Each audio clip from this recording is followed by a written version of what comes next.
you, everybody, for joining us for the November 17th Planning Commission meeting.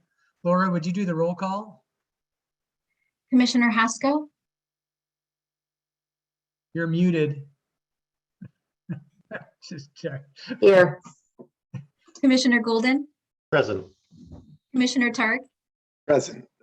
Vice Chair Koff-Sill, Here. and Chair Taylor. Present. All right, great. So as we always do, the first order of business is oral communications. So if there's any member of the public that would like to address the Planning Commission on a subject that's not on tonight's agenda, now is the time to do it. So is there anybody in the public that wants to address something that's not on tonight's agenda? If so, please raise your hand. Oh, just through the chair. This is Dylan. I'm Hi, manning Dylan. the timer. Chair Taylor, did you want me to time comments in this portion of the agenda, or is it more flexible? For the oral comments, Yes. I think we're okay since it doesn't look like we have any. So I think Okay.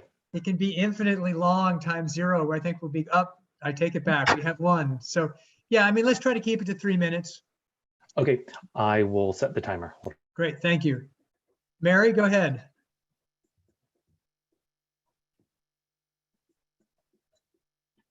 Welcome. It's Mary Hufty, 257 Apache.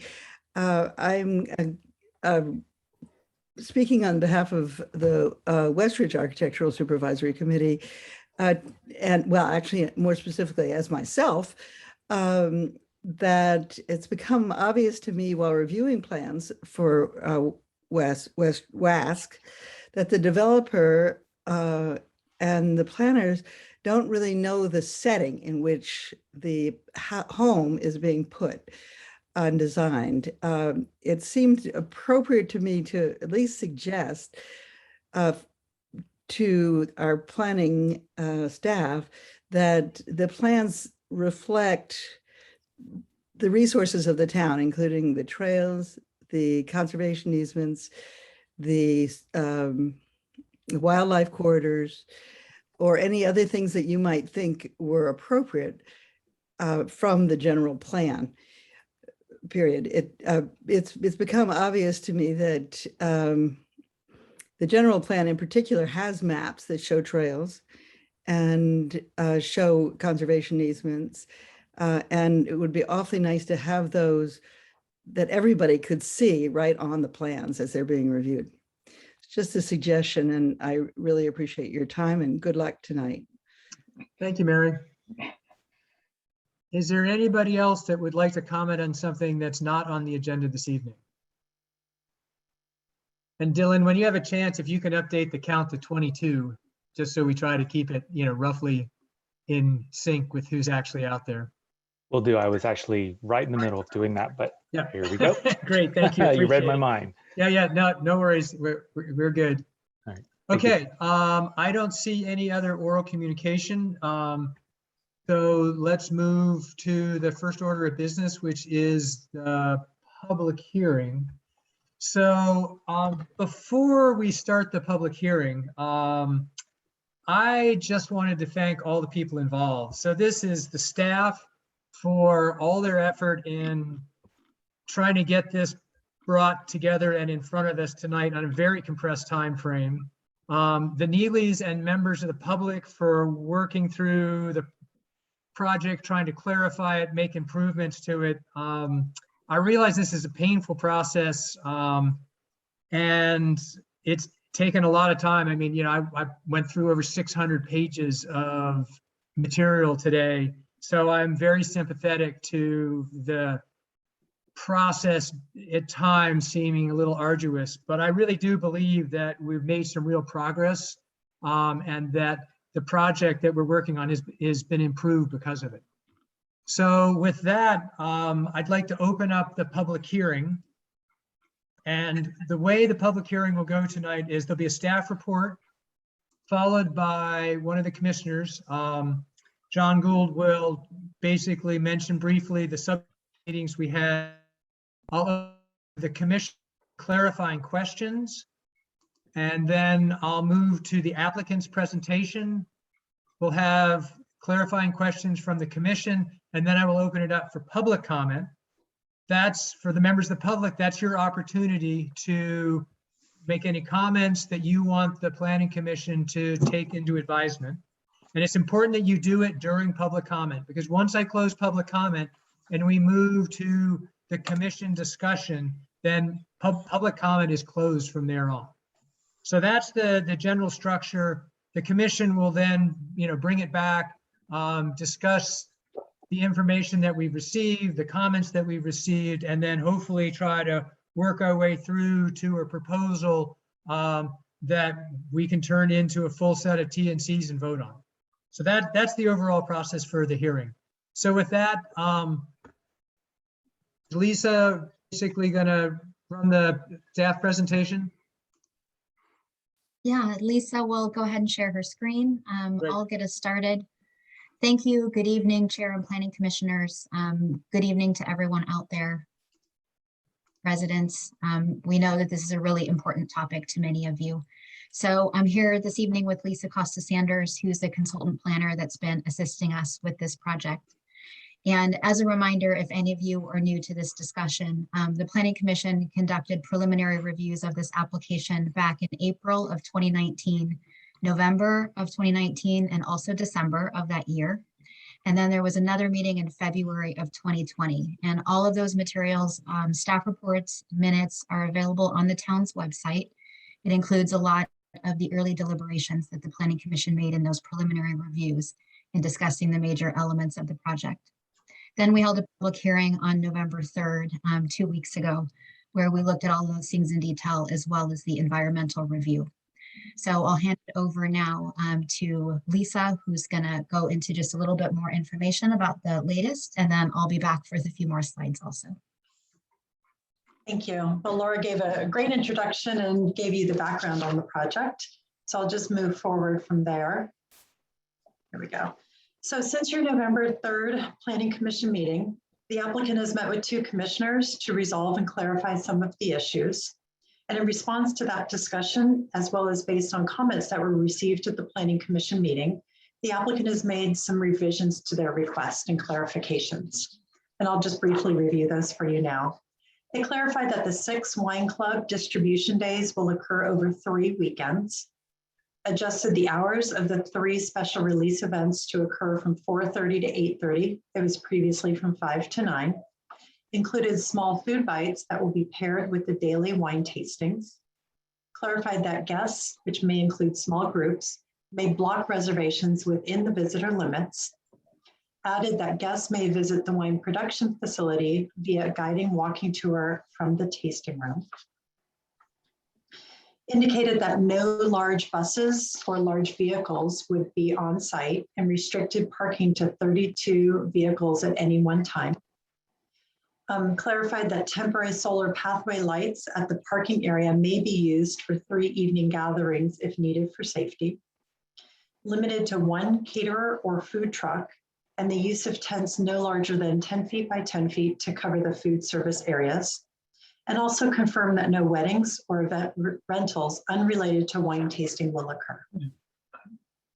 The resolution that was included in your packet includes the findings for granting the amendment to the conditional use permit to allow wine tasting and events, and the architectural and site development review for the site improvements based on your conversation at your November 3rd Planning Commission meeting. The commission may amend these findings based on your discussions. Staff has prepared draft terms and conditions based on discussion at your November 3rd meeting. And I'll briefly review those conditions.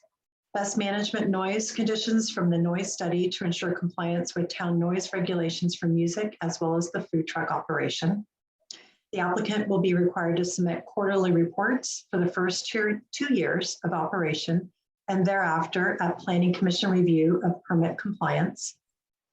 Applicant will also be required to notify interested neighbors on events on a quarterly basis, as well as outreach to all property owners within 1,000 feet after the first 2 evening events. Conditional use permit interpretation questions resolved by the planning and building director with input from 2 planning commissioners. And review of the conditional use permit will occur by the planning commission after the first and second year of operation to ensure compliance with the terms and conditions, and then review by the planning commission every 5 years thereafter. Also, a requirement that the applicant work with MROSD to resolve the primary residence entrance easement. Applicant to provide necessary geotechnical and structural assessments to ensure the building is appropriate for human occupancy. And the conditions that were recommended by ASCC for the site improvements. And as well, from your last meeting, the applicant has agreed to revise the exit sign to inform drivers of the presence of horses on the trail. The Planning Commission may add or modify the conditions as appropriate to ensure the project complies with town regulations. Staff has also updated those terms and conditions and added additional terms and conditions based on ongoing conversations with the neighbors as well as commissioners. Those additions are shown in red on the revised document provided to the commission this afternoon, as well as posted on the town's website. Laura? So we wanted to point out a number of items and draw the Planning Commission's attention to these as things that you may want to discuss this evening. The first one is the private or family use of the agricultural building. This is something that was raised at the last meeting, and there's been conversation going on with the planning commissioners and the applicant since then. So there's some ideas for consideration. The next one is the hours of operation.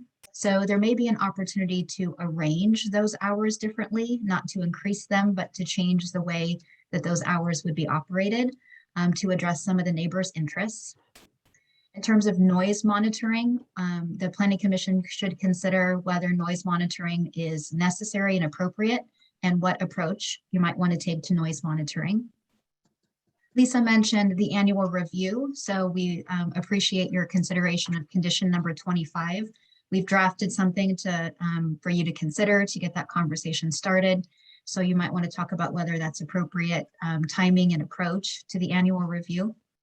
And then also in response to the applicant's revisions and ideas to create more clarity around the uses and kind of address those concerns around expectations. They've requested some language related to visitor access to the vineyard while people are wine tasting. And so we did draft some condition language and added that to number 9. So we're also flagging that as something that the Planning Commission may wish to consider more closely. And next slide, please.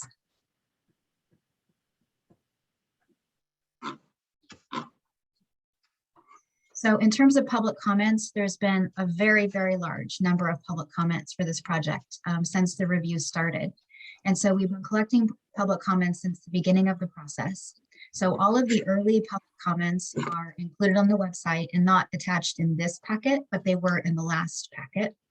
And then what we're doing in the work is batching those comments and trying to present them on the website in a way that people can see what different timeframes they have come from.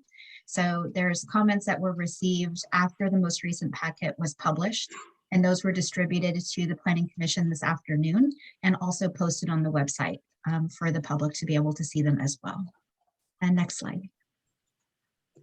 So the town consulted with an environmental consultant to review the project under the California Environmental Quality Act, or CEQA, and found that the project is exempt from CEQA under section 15303 of the guidelines. That's related to construction or conversion of small facilities or structures. And this determination is supported by studies that were completed related to transportation, noise, and biological resources. So the categorical exemption was presented to the Planning Commission at the last meeting, and we think that that analysis does support the exemption determination.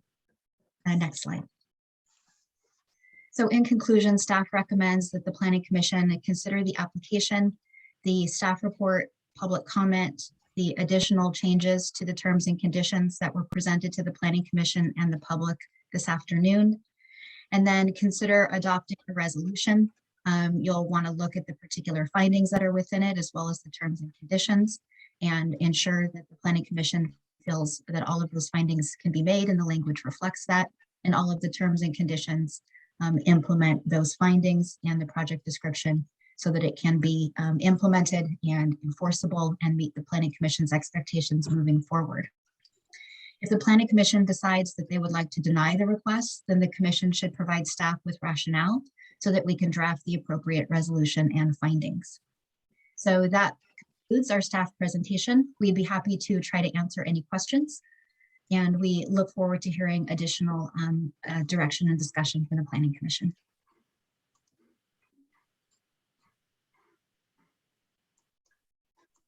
You're on mute. It's my turn to be on mute. So, John, Craig, yes. I'm sorry, through the chair. There was just one point that I wanted to add to the presentation. This is Cara Silver, Town Attorney. Go ahead. Yesterday, we received some comments from an attorney, Winter King, representing many of the opponents to the project. And these comments were promptly forwarded to the Planning Commission for review.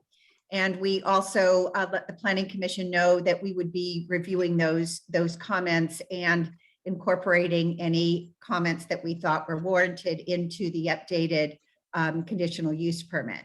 So the updated terms and conditions that you received this evening, which do contain many red markings and which we posted on the website, do incorporate many of those terms and conditions that were suggested by the group of residents that were represented by Winter King. And so we thank those residents for participating in this process and again, making the terms and conditions, I think, more clear and accurate.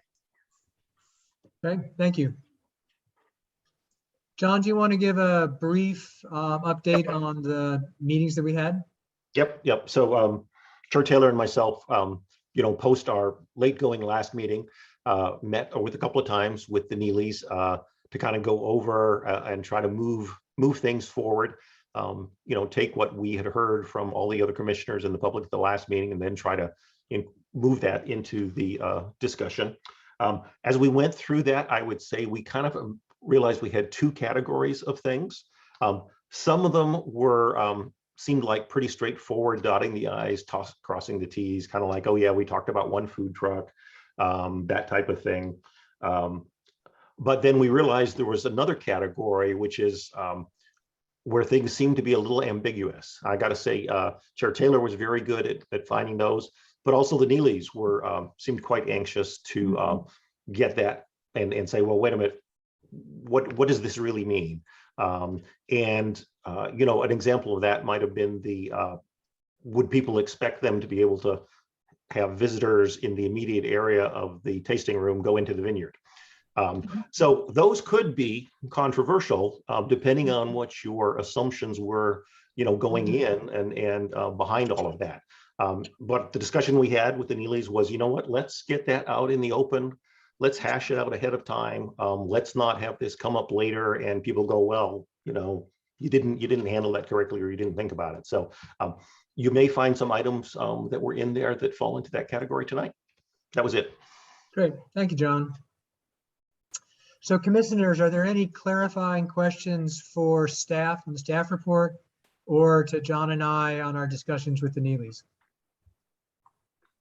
I have a question for you and John. These changes that were made after you met with the Neelys, it was basically acceptable to all of you? The changes I saw? So you're talking about the latest T&C's changes? Yeah. So that's a combination of changes from the POMP attorney, that many of them were, I think, were just better wording that we looked at. And then there's discussions that we had with the Neelys, and we brought some of that stuff in. But there's still issues that Laura sort of identified that we wanted to bring back to the full commission for discussion rather than put them directly into the T&Cs. Yeah, I think I would say we tried to give the Neelys guidance on, obviously, from Craig and myself, but that we obviously couldn't speak for the other commissioners, but would help tee up the discussion and so that could be brought in front of all the commissioners to have, and the public, by the way, to have those discussions. Go ahead, Judith. Craig, just in terms of process, there's both conceptual questions and then there's drilling down into the actual document that was circulated this evening. When would you propose to get into some of the changes in the wording? I assume that's going to happen later. I just don't want to miss the opportunity when you intend it to happen. Yeah, so I'm a little open. I want to make sure we keep the overall discussion contained, but with that said, I want to make sure if there's any questions on the staff report or questions about what is this, what does this term or condition mean, we should ask those now. After that, I'd like to have the applicant present in a little bit more detail what they're proposing, particularly in the areas that we looked at as something that the whole commission should consider. And then when we open it up to the public, I'd like the public to comment on those as well as anything else the public feels is important, so that when I close public comment, the commissioners have information from the applicant and they have information from the public. Because again, because we're on this kind of tight time frame, some of this stuff came in after Friday, after the original packet was published. So the important thing is that the public can basically weigh in on these things. And if we, to be honest, if we can't get through this stuff, then we'll have to continue the hearing. But I'm hoping that through the conversation and conversations I've had with the public as well as with the Neelys, that there's enough information out there that we can get through that discussion. So with that in mind, just a quick general question. The timeframes for review and discussion, some of that's been modified in the new language, the 2 years and then 5. To the extent that's changed, can someone give the rationale where that came from? Yeah, Laura, do you want to speak to? Yeah, we were looking at the different elements of the CUP. We have the 2 different CUPs, of course, and trying to rectify those into one set of monitoring or kind of review conditions. So we were using our best judgment based on what we had heard from the Planning Commission, past practices that the town has used before, strengthening those a little bit, clarifying some of the language that the town has used before, and trying to address some of the questions that had been brought up by the neighbors. I have other questions that can be parked for later, but in terms of one of the red changes to live music and amplified music and speech,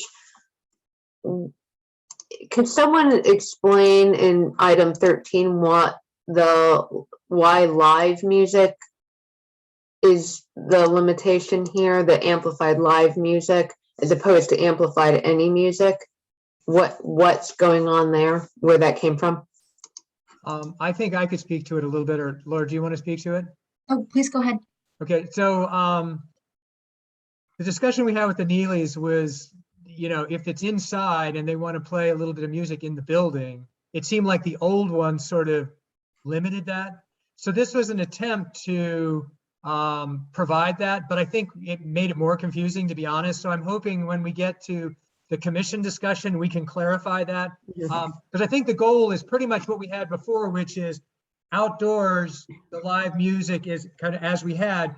They just wanted to make sure that it wasn't precluded from having any music on site anywhere at any time. So that was the nature of what was trying to be accomplished. I'm guessing we'll be able to do a better job of wording that particular one. So that was on my list as well. Okay, thank you. And I think my last question for now is just where the food bite concept came from. So that was a proposal from the Neelys. That was in the Friday packet. That didn't show up in this sort of last crunch. So Right. I think, and the applicant will speak to it as well. I think the goal was to say, it's reasonable if you're going to serve people alcohol that you provide some small amount of food. The goal was to keep it completely subordinate to wine tasting. And again, I think that the applicant can speak more to that when it's their Okay. turn. Okay, I'll hold. That was Thanks. kind of the driver there. Okay, Okay. thank you. Yeah, thank you. Other commissioner clarifying questions? Okay, I had one. There was the scope of interpretation where the planning director and two commissioners could meet to decide if things were in scope. And I was trying to understand a little bit, like, what's the scope of interpretation? Like, is there a definition for that scope? Is there some way we can define it? And then the other question I had is, if a decision gets made, is that decision appealable or is it final? It wasn't clear to me when I looked at the wording. So I was just interested in what was the intent? Cara, would you start with that one, please? Sure. So I think there's a general recognition that what we have seen with this particular operation is that the approach has evolved over time and the practice in the industry has evolved over time. And we realize that this is a conditional use permit that is going to run with the land and will be in place for a very long time. And we expect that there will be some evolution. And so we wanted to provide some flexibility to allow the Neely's or the current operator to introduce other aspects, other amenities and services that are traditionally related to wine tasting and the other events specified in the permit that are not specifically listed in the conditional use permit. And so we thought that an interpretation clause would aid in that. That was staff's approach to the interpretation clause. One example we had was, small bites. Let's, if instead of serving a cheese and crackers, there are some examples that are listed as small bites, but if they wanted to serve something else, some fruit. If fruit in particular is not listed, we would then have an interpretation and a discussion at the staff level in connection with the planning commissioners on whether the intent of the CUP was to allow for fruit when we mention the word small bites. And then as currently drafted, in answer to your second question, the interpretation provision does not currently have an appeal process. You could certainly add one, but it does not have one as drafted. Okay, but the goal was to have the scope within things that are already defined, not in this sort of broad scope of things that might be related to a winery or wine tasting, because that seems pretty broad.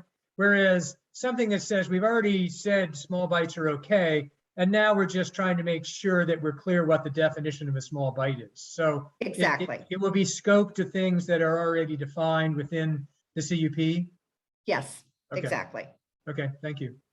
And also, through the chair, these kinds of interpretations for CUPs are often done by the planning and building director. And we felt that given the importance of the CUP and the interest of the neighbors, that it was important to have two planning commissioners involved in that decision making. So that's why that was added there. Otherwise, that authority would rest with my position. Okay, great. Thank you. Thank you. And how do those planning commissioners get assigned? Like we might just have two people picked each year that do it for that year and then two new people another year? We would have to see how formal we wish to be with it. So that could be just a planning commission discussion if you wanted to assign people to those responsibilities. The ASCC has similar responsibilities where they work with staff to make interpretations and do approvals. Mhm. So we do have some past practice of that with the town, which works well. Okay.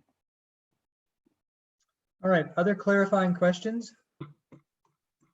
I have a question about the statement of limitations at the beginning of the document. Is that a typical kind of provision to include? Perhaps What that's a page? question directed to Cara, I think. Cara. What page are you on, Nicholas? Let me just look at it before you discuss. This is Exhibit B. That the CUP allows only those conditions, uses, physical, blah, blah, blah, described herein. Yeah, I see it now. Maybe I can start. The way that I've been thinking about this language is it's not always included a conditional use permit in this way. But I've been thinking that it's helpful in this case because there was so much discussion about what the conditional uses are and which ones are allowed within the RE zoning district. And so we wanted to specify that it's only those conditional uses. So it's only wine tasting, which the Planning Commission seems to be finding is part of the retail sales. So that's the conditional use that is allowed, and it doesn't allow any other of the conditional uses that aren't a permit application. Yes, and I would add that I think there's a distinction between that prefatory language putting a limit on the use as opposed to one of the comments from POMP was to essentially include a zipper clause with respect to all terms and conditions.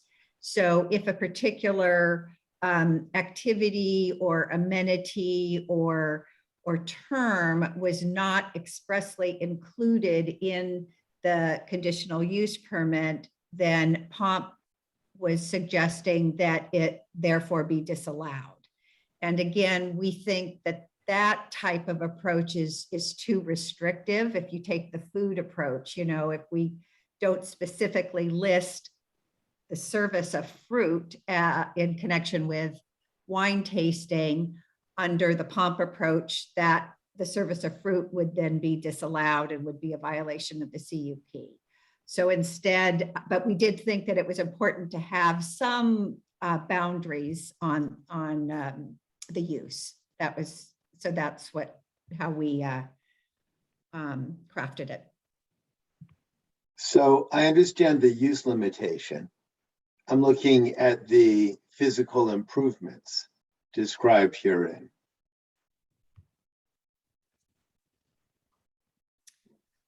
And that's, and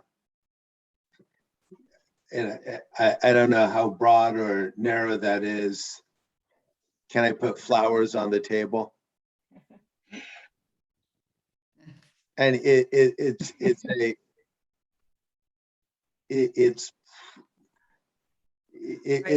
an invitation to a dispute. Yes. So the Exhibit B, as I understand the structure of the old CUP, really only related to the particular site improvements, whereas Exhibit A related to the activities and the use as a winery. So, you know, I don't have a particular aversion to that language in the context of it being site improvements. But obviously it's fine if you want to strike that provision or reform it. Yeah, no, I understand site improvements, physical improvements is not it's a more open term maybe. And certainly if clarification is needed, it could describe the physical improvements, you know, in the architectural and site, you know, permit. So it could link to those, specific to those improvements that are described in the permit. Thank you. I also had a question regarding the definition of an event. An event previously, I believe, was described as a daily event, such that there were 6 events for the wine distribution. Now there are 3, with each event being a wine distribution event encompassing 2 days. I'm wondering what the rationale was in changing that. We were just trying to provide additional clarity that it was over 3 weekends and not 6 separate times or 6 separate weekends. Okay. And similarly, there's been a tracing throughout such that there's going to be a outreach to the community after, presumably after each one of those events, or I think the condition, and this is I just want to make sure that this is, if we're going to change it from a daily event to a the event of distribution, that we've consistently made those changes throughout the document. Laura, okay, yeah, I think maybe condition condition number 22. 22. Yeah.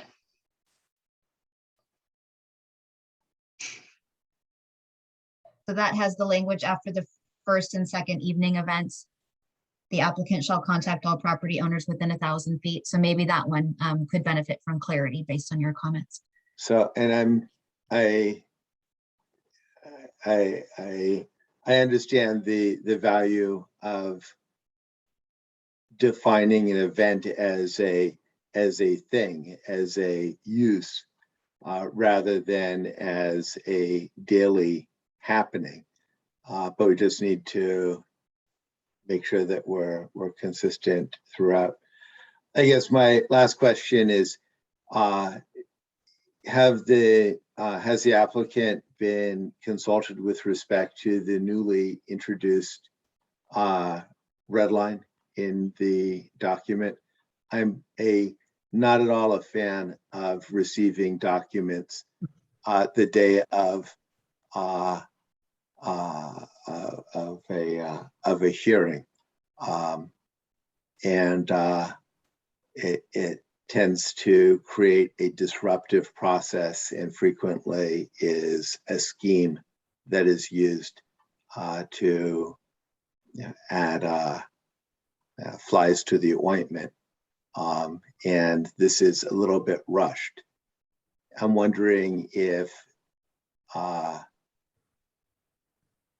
staff has had an opportunity to speak with the applicant in advance regarding the newly modified resolution that's before us, and proposal.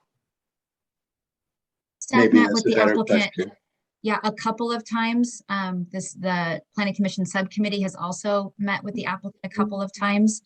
The version that was sent out is very slightly different than the last version the Neelys reviewed this afternoon.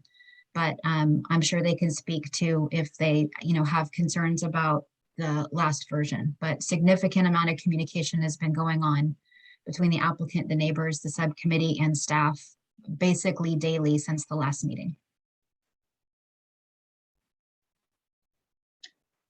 Yeah, fair enough. I understood that many of the changes were made as a result of the communication from the Pomp Preserve Our Meadow people letter, which came in, I understand, yesterday.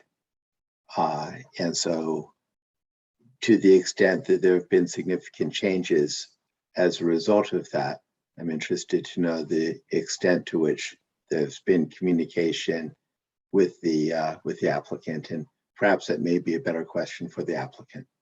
Yeah, and I can speak to it a little bit. I mean, I've had extensive conversations with the applicant today, so they've definitely seen this stuff. And the red line includes their changes as well as some of the proposed POMP changes that staff deemed to be appropriate. So, and yes, I think it's perfectly appropriate for the applicant to speak to it as well. Do you have any other questions? I have none at this time. Great. Thank you. Okay, Dylan, can you update the count to 48, please? We've currently got 48 participants. So, Well, Lucy? attendees are 33. Oh, I'm sorry, because I'm just looking at the, okay, great. So thank you, Dylan, for keeping it to 34 now. But yes, thank you. Thank you, Anne. Thank you, Dylan. So Lucy, you're up for the applicant presentation and you're muted right now. Gotcha. Okay, thank you. Good evening, planning commissioners, staff, neighbors, and community members. I'd like to start out with thank yous. As usual, thank you to all the planning commissioners for your service to our community and our town. Thank you especially to Commissioners Taylor and Goulden for taking the extra time to meet with us.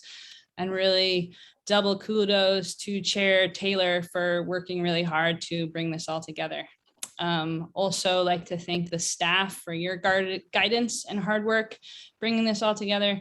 And thanks to all of our neighbors and community members who have provided input and moved this conversation along. So just a very brief reminder that we have found a lot of support and excitement for our proposal in town.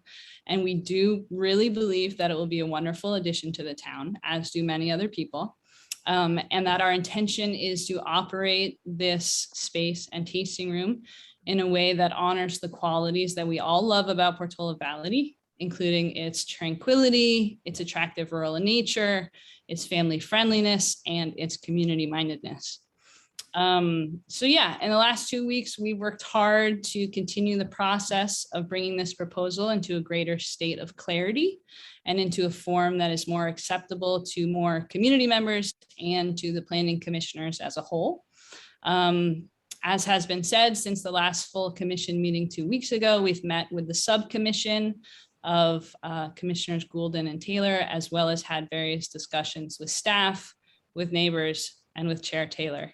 And Nicholas, to your question, we were a part of the conversation after the changes today. I mean, you know, it's not ideal to us either for these last minute things, but as Chair Taylor said, it's been a compressed timeline. So I think we're all trying to work with what is, but we did see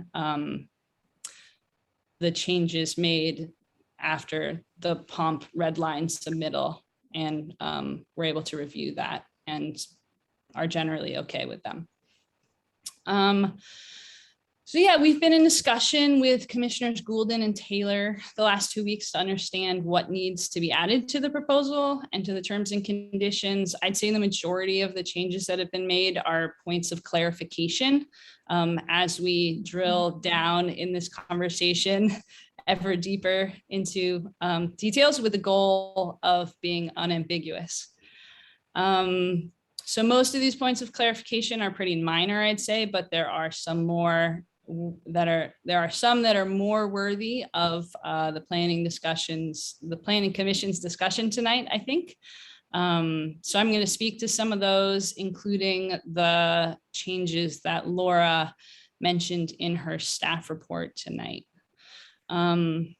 So a fair bit of the changes are that we've agreed to a fair bit of monitoring and review, and that includes that we're good with an annual review with the Planning Commission for the first 3 years of operation. We're committed to submitting visitor information in the quarterly report. We are committed to creating an email distribution list for the community to let them know about our operation and events coming up. We are committed to doing outreach after the first events and also noise monitoring that I'll describe more in a bit. And that's not an inclusive list. It's just some of the monitoring and review that has been included and that we're good with. One is the private family use. That is a point that needed more clarification from last time. So the site is a really beautiful place and it's a really special place to our family. And we do want to open a tasting room here and share this place with people. so that we can have a successful winery and be able to live on this land in a good way. But we'd prefer for this not to preclude our family from being able to gather here with loved ones in this space without needing to make them pay to be here. So we are proposing that we be able to gather with loved ones, private use.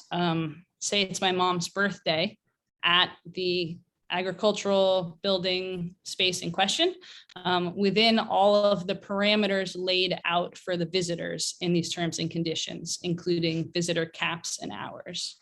So that's where we're at with private use, and would love to hear the Planning Commission's thoughts on that. In terms of the immediate area adjacent to the patio here, the vineyards immediately adjacent to the patio, this is a point of clarification. We just always assumed that people would be able to walk out into the vineyard, but the way the language was written in the previous terms and conditions, we could see how it could be interpreted that people were not allowed to go into the vineyard, so we wanted to clarify this. The tasting room is part of an agricultural use, and we think it's meaningful and reasonable that visitors be able to walk through the vineyards and to connect with the agriculture that is happening here. And there's two main ways that this would happen. One would be visitors just walking out into the vineyard on their own, say in a group of 1 to 4, and the other would be the possibility of a small guided vineyard tour. So in discussion with Commissioners Taylor and Commissioners Goulden, we tried to think about how to create parameters around this and to be able to have this use of the space, which feels reasonable to us, but that keeps the impact, basically noise being the main concern, keeps the impact down. So the language that we proposed, which I believe is in the most recent version of the terms and conditions, is that no more than 16 visitors may be in the vineyard adjacent to the agricultural building at any one time. Tours of the adjacent vineyard will be no more than 30 minutes and will take place in and around the Northwest Vineyard block. So that was part of the parameters that we came up with, is focusing those visitors in the vineyard into the around the vineyard block farthest from Portola Road and neighbors over there. Again, point of discussion, would love to hear the Planning Commissioner's perspective. Lucy, what page were you reading on? Can I just ask? I was reading from my notes, not from Oh, a page. okay. I'd have to find All right. it. That's If okay. anybody else. I'll find it. Search for immediate Oh, area. it's on page 10, number 9, right below additional conditions for approval. Yes, I see it now. Thank you. Okay. So noise has obviously been a big concern throughout this conversation. And it seems like basically where we're at is that we're being asked to engage in a level of noise monitoring to give reassurance to people as we move into operation. And it does feel like the level of noise monitoring being asked of us is intense and probably somewhat exceptional compared with other CUPs in Portola Valley. But if that's what we need to move this conversation along, then we are open to that. And that would involve, this was part of Nicholas, to get to your question about whether we were able to review the most recent changes. This was something that we wanted the Planning Commission to discuss, actually, because initially we were uncomfortable with this because it seemed just a little intense and extreme. But, you know, upon consideration and explanation, if it's what is needed to move the conversation along, we're fine with it. So that would be engaging a noise professional to assist in monitoring at our first evening event. And then I think based on that experience with the professional the first time and having our own equipment, to be able to go out and do self-monitoring for the first 2 years of operation. And then working with planning staff to make that information available in ways that it might be useful. And then also related to noise is just, yeah, it seems like this needs a little clarification, maybe the part around amplified music. But in the previous terms and conditions, we felt that it could have been interpreted that we weren't allowed to, just play background music from a speaker within the building. So we want to clarify that that is allowed. And then food, I think I can speak to that one a little. Part of the situation is that when we first submitted this proposal 3 years ago, we were proposing, no limits on our visitors, no reservation system. It was a different idea for how people would be visiting. And part of the process has been bringing those numbers down with limits. And we feel like we're at a place now where our numbers of visitors are low enough that we really need to be able to offer a high quality tasting experience. And that involves, a small amount of food. It also feels safer, honestly, to be able to offer a little bit of food if you're offering people wine. And my understanding of this is the important things is that we keep the impact low and that the food is always subordinate to the use of winery. So that's what we tried to craft there in terms of keeping the food subordinate.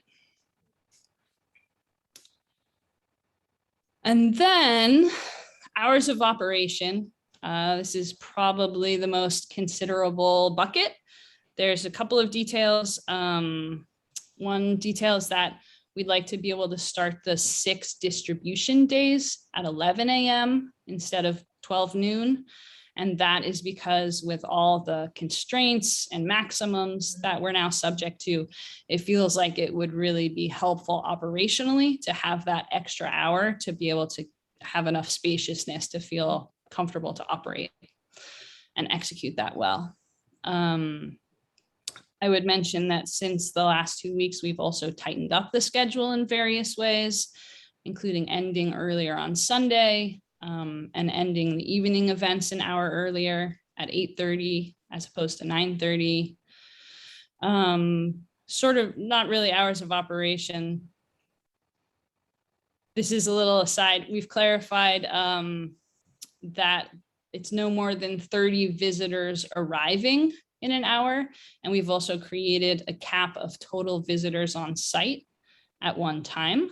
And that was in conversation with Commissioners Taylor and Goulden, just really trying to drill down into those details and eliminate ambiguity. Also in discussion with Commissioners Taylor and Goulden, and this is not something that made it into the terms and conditions. So this is really something for the commissioners to discuss. It seemed like it would be reasonable and beneficial for us to have a modicum of flexibility to adjust our weekend hours in particular based on the season and initial experience. So in conversation with Commissioners Taylor and Goulden, we came up with the idea of creating a range of hours for those days to be open, and then just a maximum hour per day, so that seasonally or based on experience, we could shift it 1 hour. So that it only expanded the range from what it is by 1 hour, basically starting at 11. And then having a maximum of 6 hours open on Friday, 6 hours on Saturday, and 5 hours on Sunday. And then there is sort of a second option to the hours of operation conversation, which is a little bit of a wild card option coming in since the last meeting, which is to actually, and is coming in based on trying to be responsive both to feedback from neighbors and trying to be responsive to feedback from the commissioners, understanding that some times of the week are more valuable to the community than other times. and thinking about how we could shift our hours of operation away from the times that are most valuable to the community into times that are less valuable to the community. So we came up with the idea of being closed on Sundays and instead shifting those hours into mostly the weekdays. And this is an idea that we floated and has been, I'd say, really positively received. Certainly, it's been positively received by our immediate neighbors who I am in regular conversation with on this side of Portola Road, immediately adjacent to the site. And I think that my understanding is that it's been positively received by the members of POMP. So I'm actually share screen for like a schedule that this alternative idea could look like. And so this would be a big deal for us, being closed on Sunday, you know, right off the bat, giving up a weekend day. But yeah, it's been received positively. So let me not mute myself.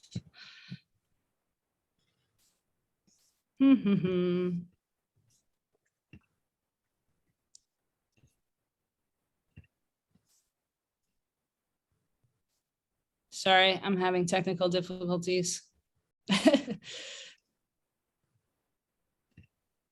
Hey, Dad, can you share screen this? I'm sorry, it's sort of like a relatively new computer. I've never shared a screen.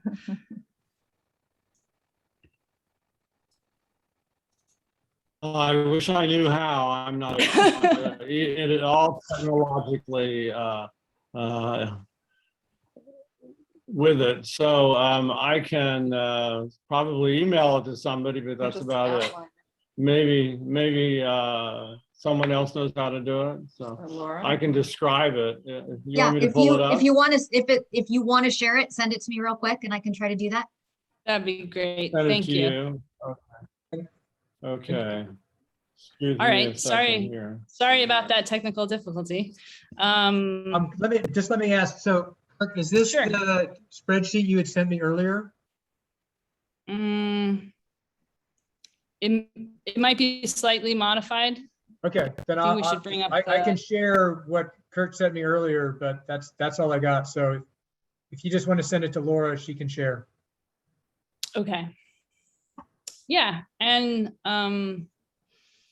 you know, the idea with this sort of last minute wildcard possibility is to just really try and find the best solution for the community, and also to move the process along. It would be a big deal for us. And I'd like, you know, while we're having these technical difficulties, I'd like to mention that this idea came up actually in a face-to-face, in-person conversation with a neighbor who I am friends with. And I'd say, you know, that this idea of being closed on Sundays arose from friendship and just like authentic, direct conversation about needs and opinions. And, you know, I value the law, and I understand that we live in a litigious society, but since we're having technical difficulties and I have the moment, I just want to put the vote out there for being able to talk directly with our neighbors.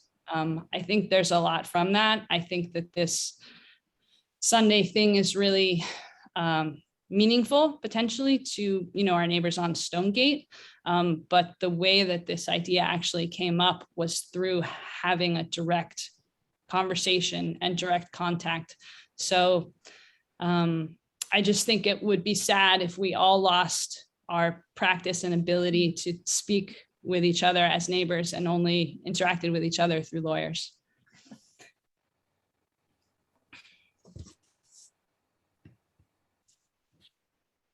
Hopefully that's what you wanted to see, Lucy. Yeah, that's great. Thank you so much, Laura. So on the left column of numbers is how it has been in the proposal basically for the last 3 years since we set visitor caps. I think maybe it's been modified a little bit, but more or less. And then on the right column with visitor numbers is this alternative proposal where we are closed on Sundays and instead distribute, there's a slight reduction overall in visitors, a reduction of 10 visitors, but the remaining 50 are distributed throughout the rest of the weekdays, thinking that those weekdays are less valuable to our neighbors than Sunday is. There's, as I mentioned, being closed on Sundays would be a big deal for us. And so we envision this as, a conversation where there's give and take. And part of our conception here, which I think also has been positively received by neighbors, is that if we gave in the way of being closed on Sundays, then we would appreciate being granted the ability to be open later into the evening, because really the evening is the nicest time of day in this space and when we would most like to be here. And so it would meet our need in that way of being able to have a solid time here in the evening. And we're proposing that for Wednesday evenings, thinking that Wednesday evenings are less valuable to the community than Sunday. Another thing you might notice here is that 30s have been added to the end of the closing times. And that's because even just recently, there was discussion about what closing time means. Is that all visitors are gone? Is that last pour? Is that last reservation? And in conversation with people with different perspectives than us, we basically agreed to split it down the middle so that closing time, for the sake of being unambiguous, closing time is when all visitors are off the site, but we extended it by a half hour because that was not actually our understanding or assumption. And so it's sort of like a halfway compensation, and then being clear that that is when visitors will be off the site. So yeah, that's a little bit to take in. If there's any questions, obviously, I welcome them. Lucy, can I add the one other thing that we discussed was closing at 5 o'clock on holidays? 'Cause yes, generally holidays are like Saturdays, except we agreed to leave Saturday at general Saturdays at 6, but holidays at 5. Yes, that's right. And that also makes me see that in the new proposed schedule, the weekdays mostly, not Wednesday, but Monday, Tuesday, and Thursday have been tightened up with an earlier close time. And as Chair Taylor said, 5 o'clock close time on holidays. What other details? We are fine. Yep, so that's about hours. And then just other little details were, one idea that was floated is for there to be a prohibition on asking, for an amendment for any more evening events for 3 years. And we're fine with that. Yeah, there's more details. And I think we'll get into them, but I wanted to try and kind of get into some of the details of the more significant and more recent changes that have been proposed. And just as a point, again, we didn't ask any supporters to be here and speak in support of us tonight because the last meeting ended at 11:30. Is that Yeah, it, Lucy? that's what I got. Thank you. Great. Yep, that's it. Thank you. And I So, heard, Craig, could I just ask Dad, is there anything you want to add to that? I Go ahead, simply Kurt, wanted to please. add that even though we've eliminated the visitors on routine weekends, that some of the events or large gatherings will indeed be on Sunday, because that's the way it's constructed to have Saturday, Sunday events. So Right, it so we're does not mean that there proposing- won't be a few, there'll be a few Sunday events. We're proposing closed on Sundays, but 3 distribution days that take place on Sundays. And those And we close, and they close earlier in the day. Right? The distribution days, I think, closed at 5, maybe 5. I don't remember the exact number, but They close at 5, that's correct. Yeah, so, Yes, indeed. And I would like to speak back to what Commissioner Targ talked about, and that's the phrase that is in the second paragraph, beginning the second paragraph of both of the CUPs that reads, "The CUP allows only those conditional uses and physical improvements described herein." You sounded a little bit surprised that that was in there, Commissioner Targ, and this is softened language from something that the Pomp attorney did enter. So should it be of enough concern that it should be eliminated, or is it okay to leave in there? Ultimately, that's going to be a decision for the commission as a whole, and also, of course, for the applicant. I have some views as to how I would change it, but I think that it's perhaps appropriate to get into that when we have discussion. Okay, thank you very much. I just didn't want to forget that, so. I've got it right here. And through the chair, we do have Gary Black from Hexagon, who's our traffic consultant. So we would recommend, if the planning commission is going to consider the alternative proposal that includes additional visitors on the different days, that you hear from Gary if he has any opinion or feedback from a CEQA perspective, if you're going to consider that proposal. okay, thank you. If I may, planning director, the change of the Sunday is a pretty significant change. And I think that it could impact on a variety of dimensions. At some point, it would be helpful to have you or others weigh in as to whether,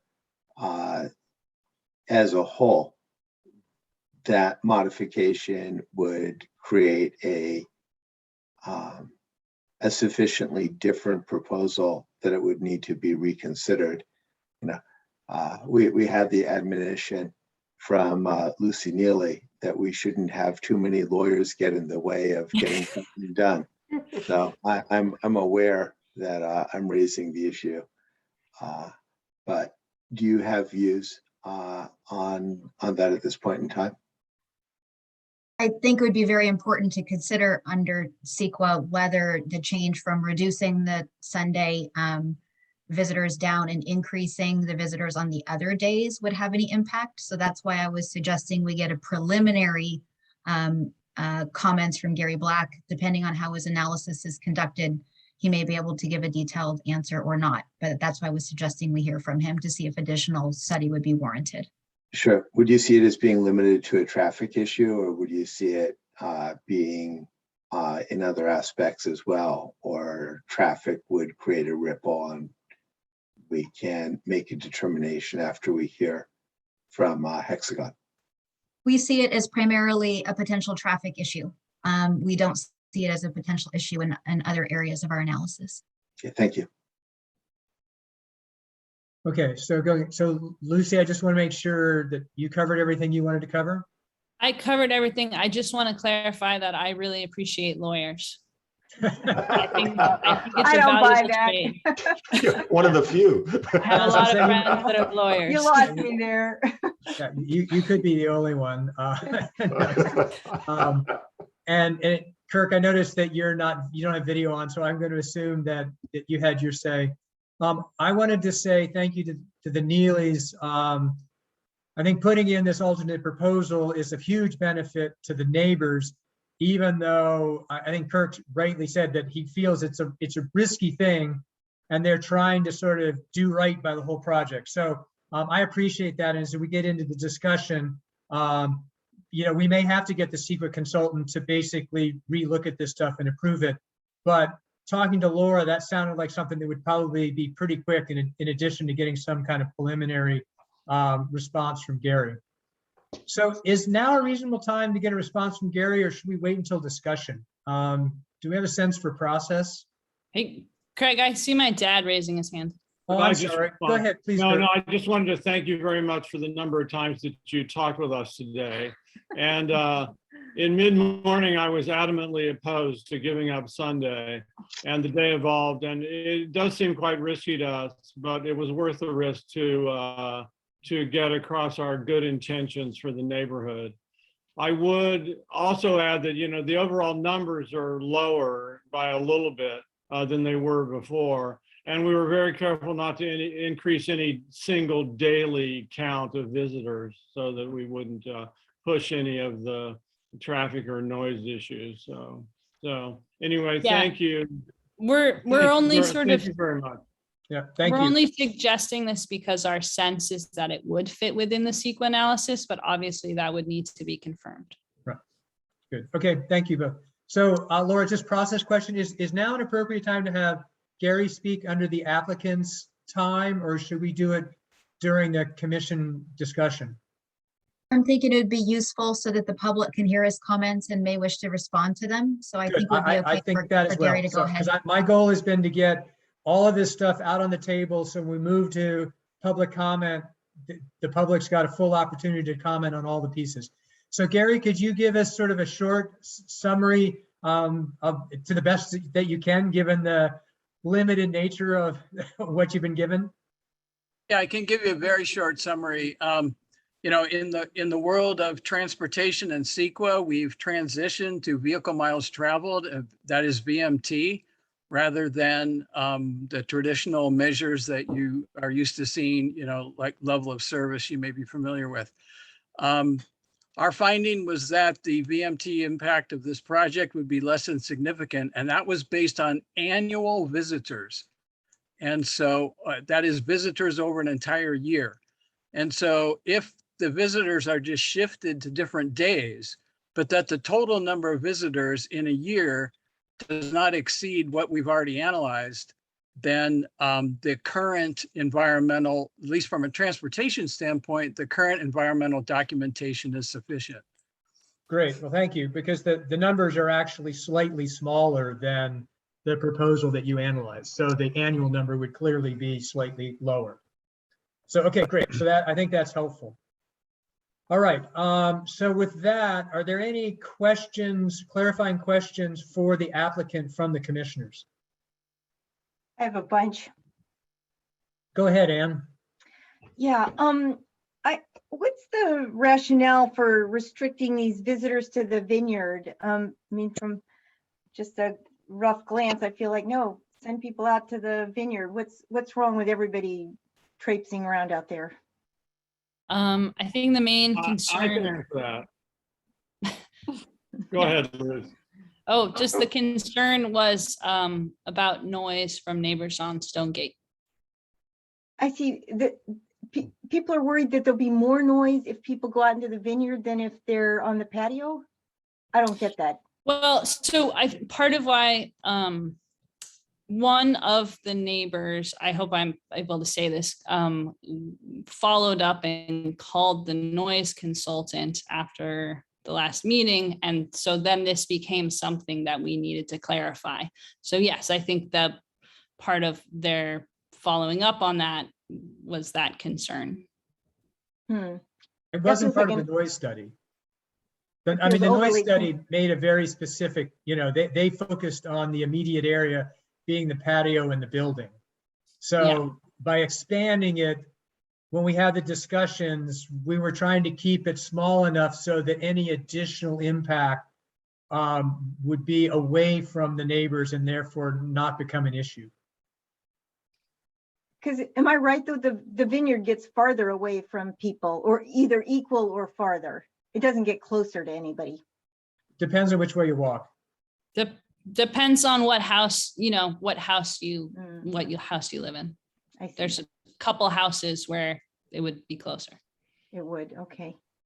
It feels overly much. concerned to me, but yeah, I hate to have all these constraints, if they don't merit worrying about.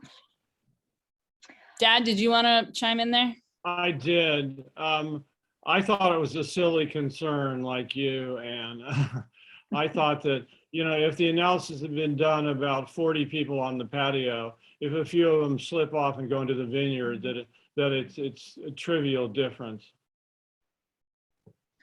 Yeah, is there any way we could keep this constraint now, but remove it after 2 years if it in practice does not end up being a problem?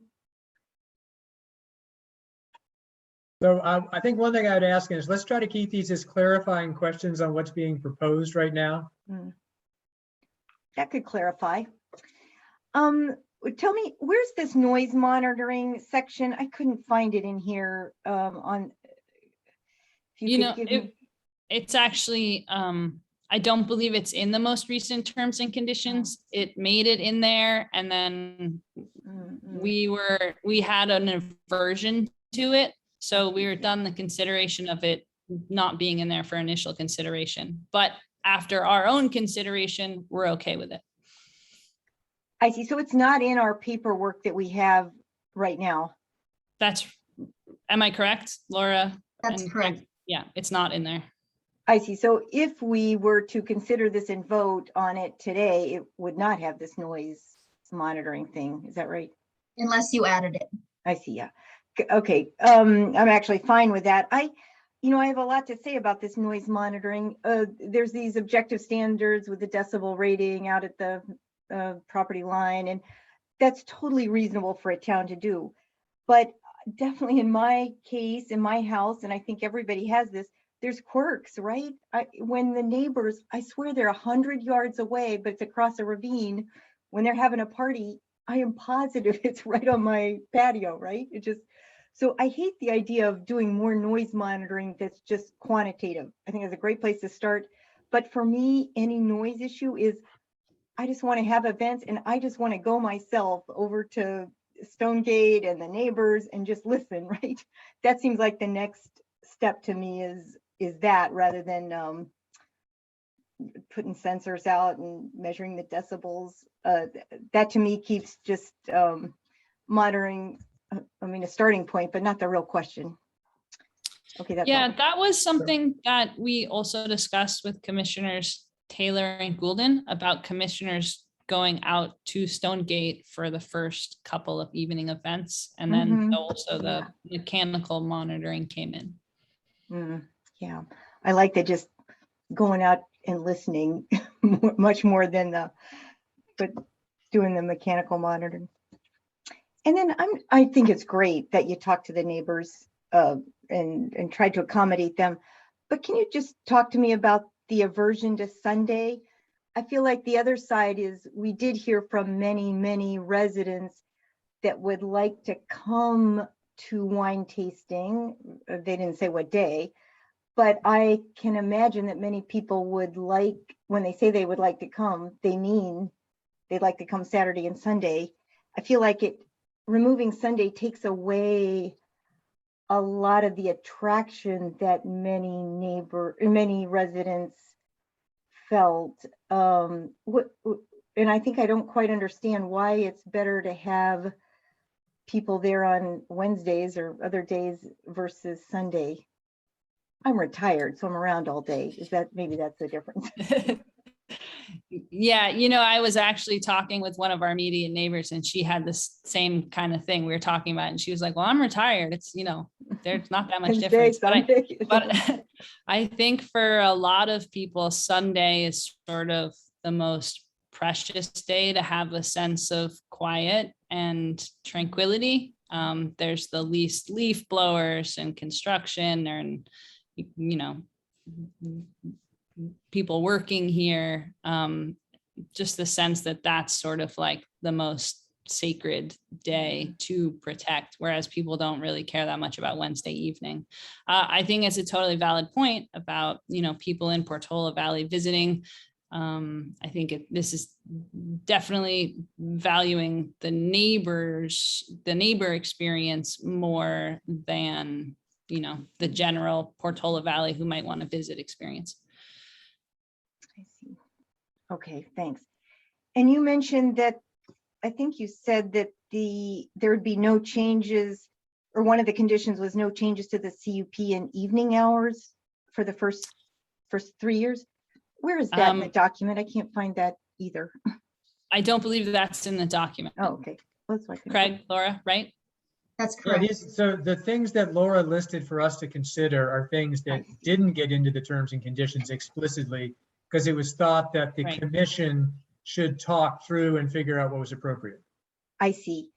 So the idea on the table is that might be a condition that no changes to the CUP in evening hours for 3 years, but not another. I think the attorney that wrote in suggested no changes to the CUP for, period, no changes, period, for 6 years, but that wasn't under this. I guess there's multiple things under discussion. It could be to the evening hours for 3 years. It could be to anything for 6 years.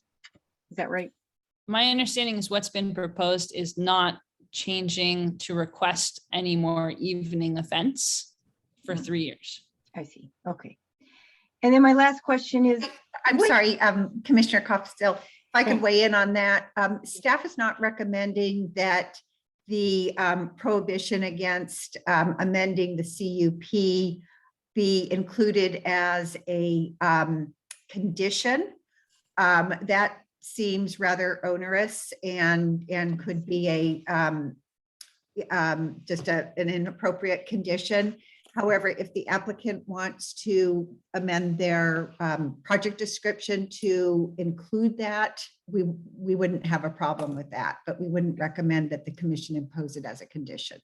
I see. Okay, thank you. And then my last question is, when you talk about having family events at this site, let's say, what's the definition of family? And I'm mostly asking because as we talked before, these conditions go with the piece of property. So if it got sold and somebody else Gallo bought it, what would be the definition on them for what equals a family? Yeah, good question. How do we define family? Big Um, family. So I think you want to define it as a household, whoever occupies see. the single family residence.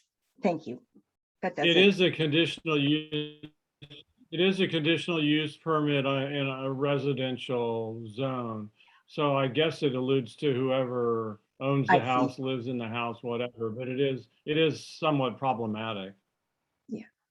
And I actually, I don't know if you have an ADU or you're allowed to have an ADU, but if there was another building on the thing and different people live there, they could also probably, they would live on the residential property too. They could maybe have an Right. event, you think? Right.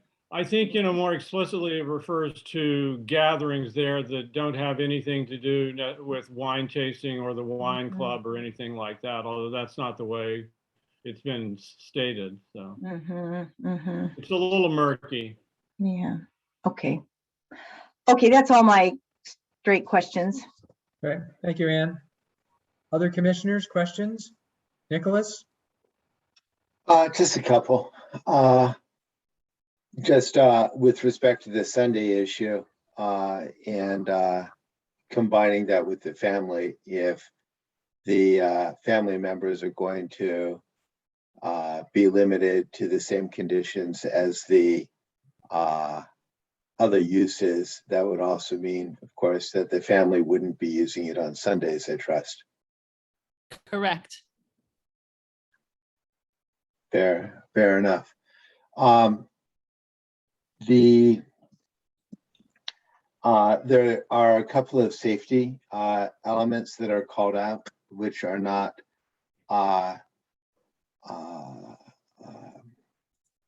CEQA mitigation measures. And these are the expansion of the road and the lowering of the berm and the like.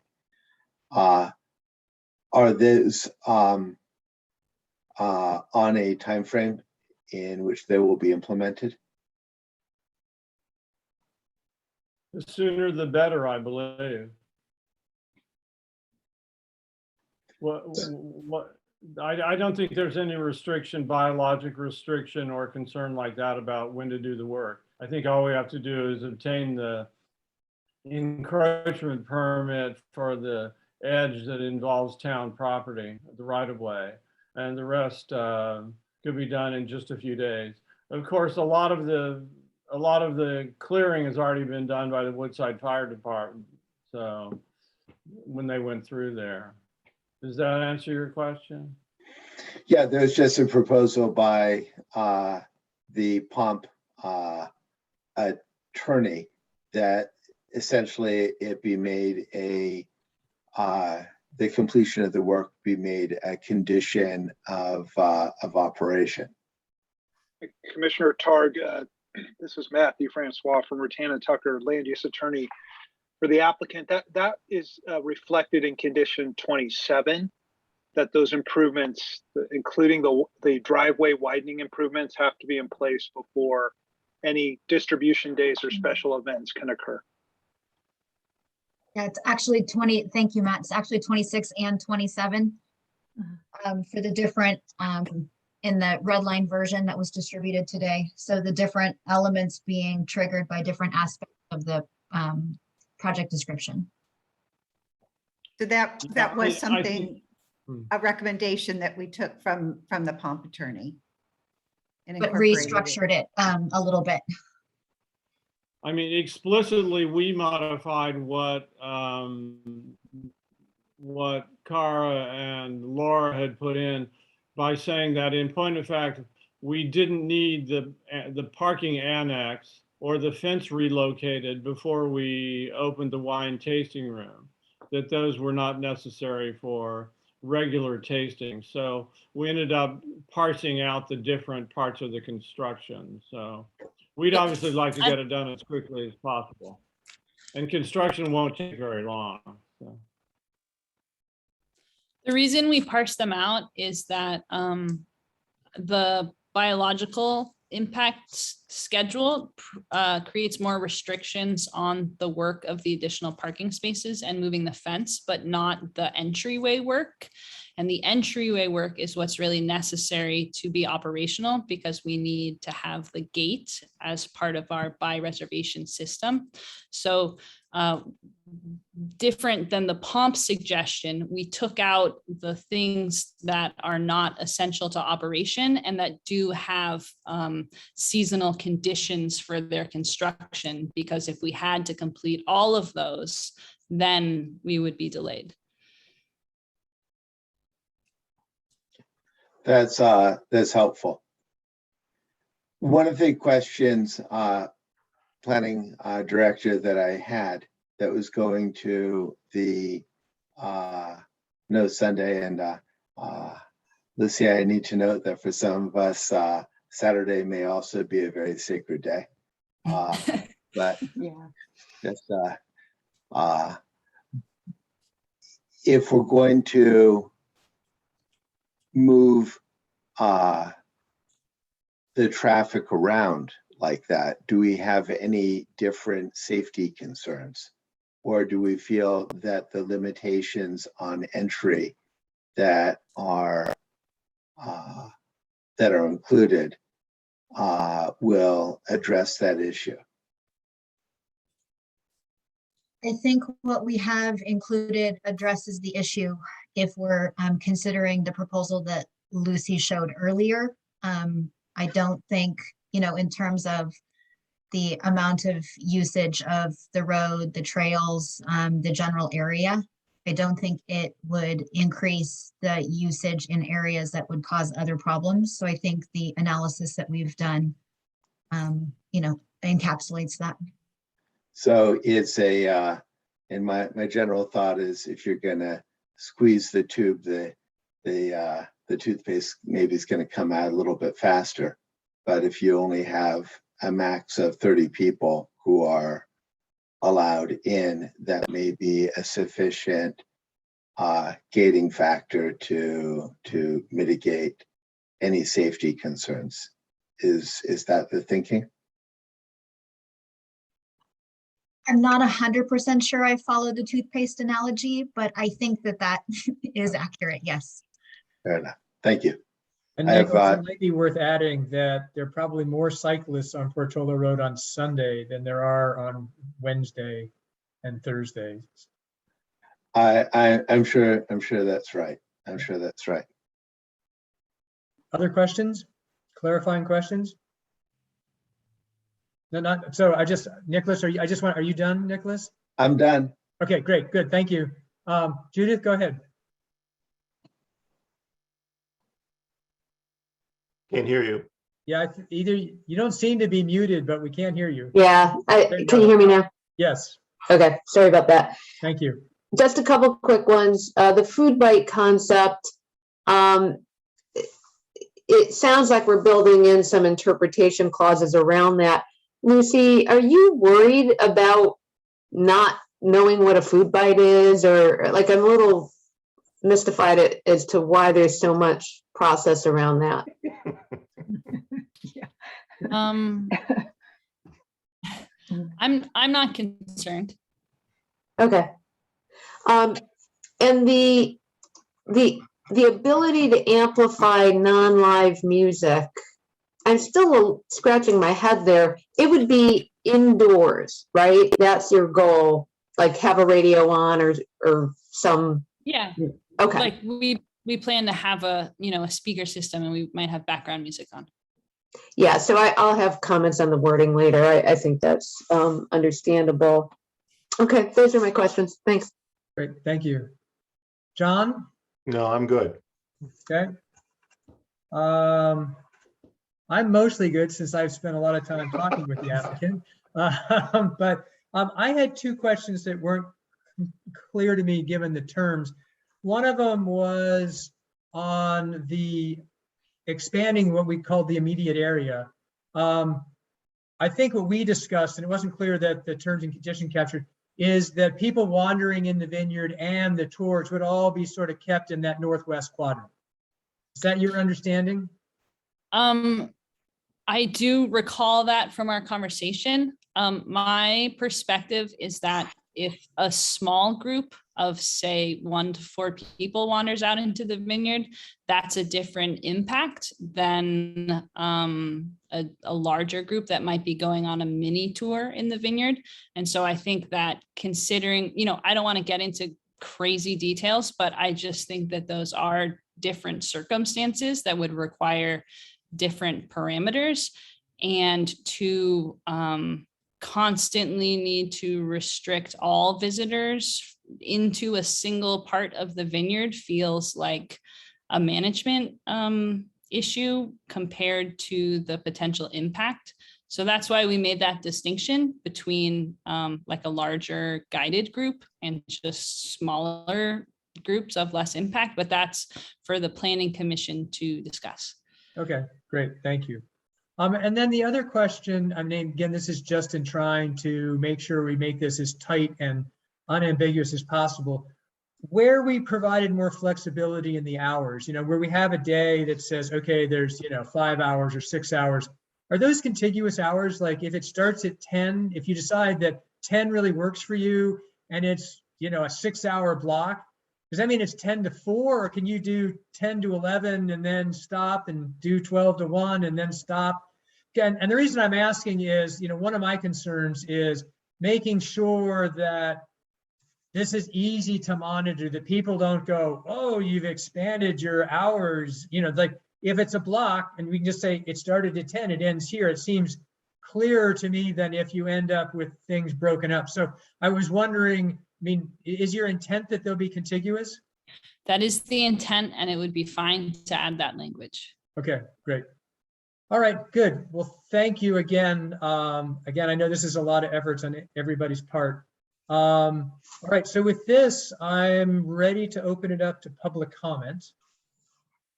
Could I respond to your last question?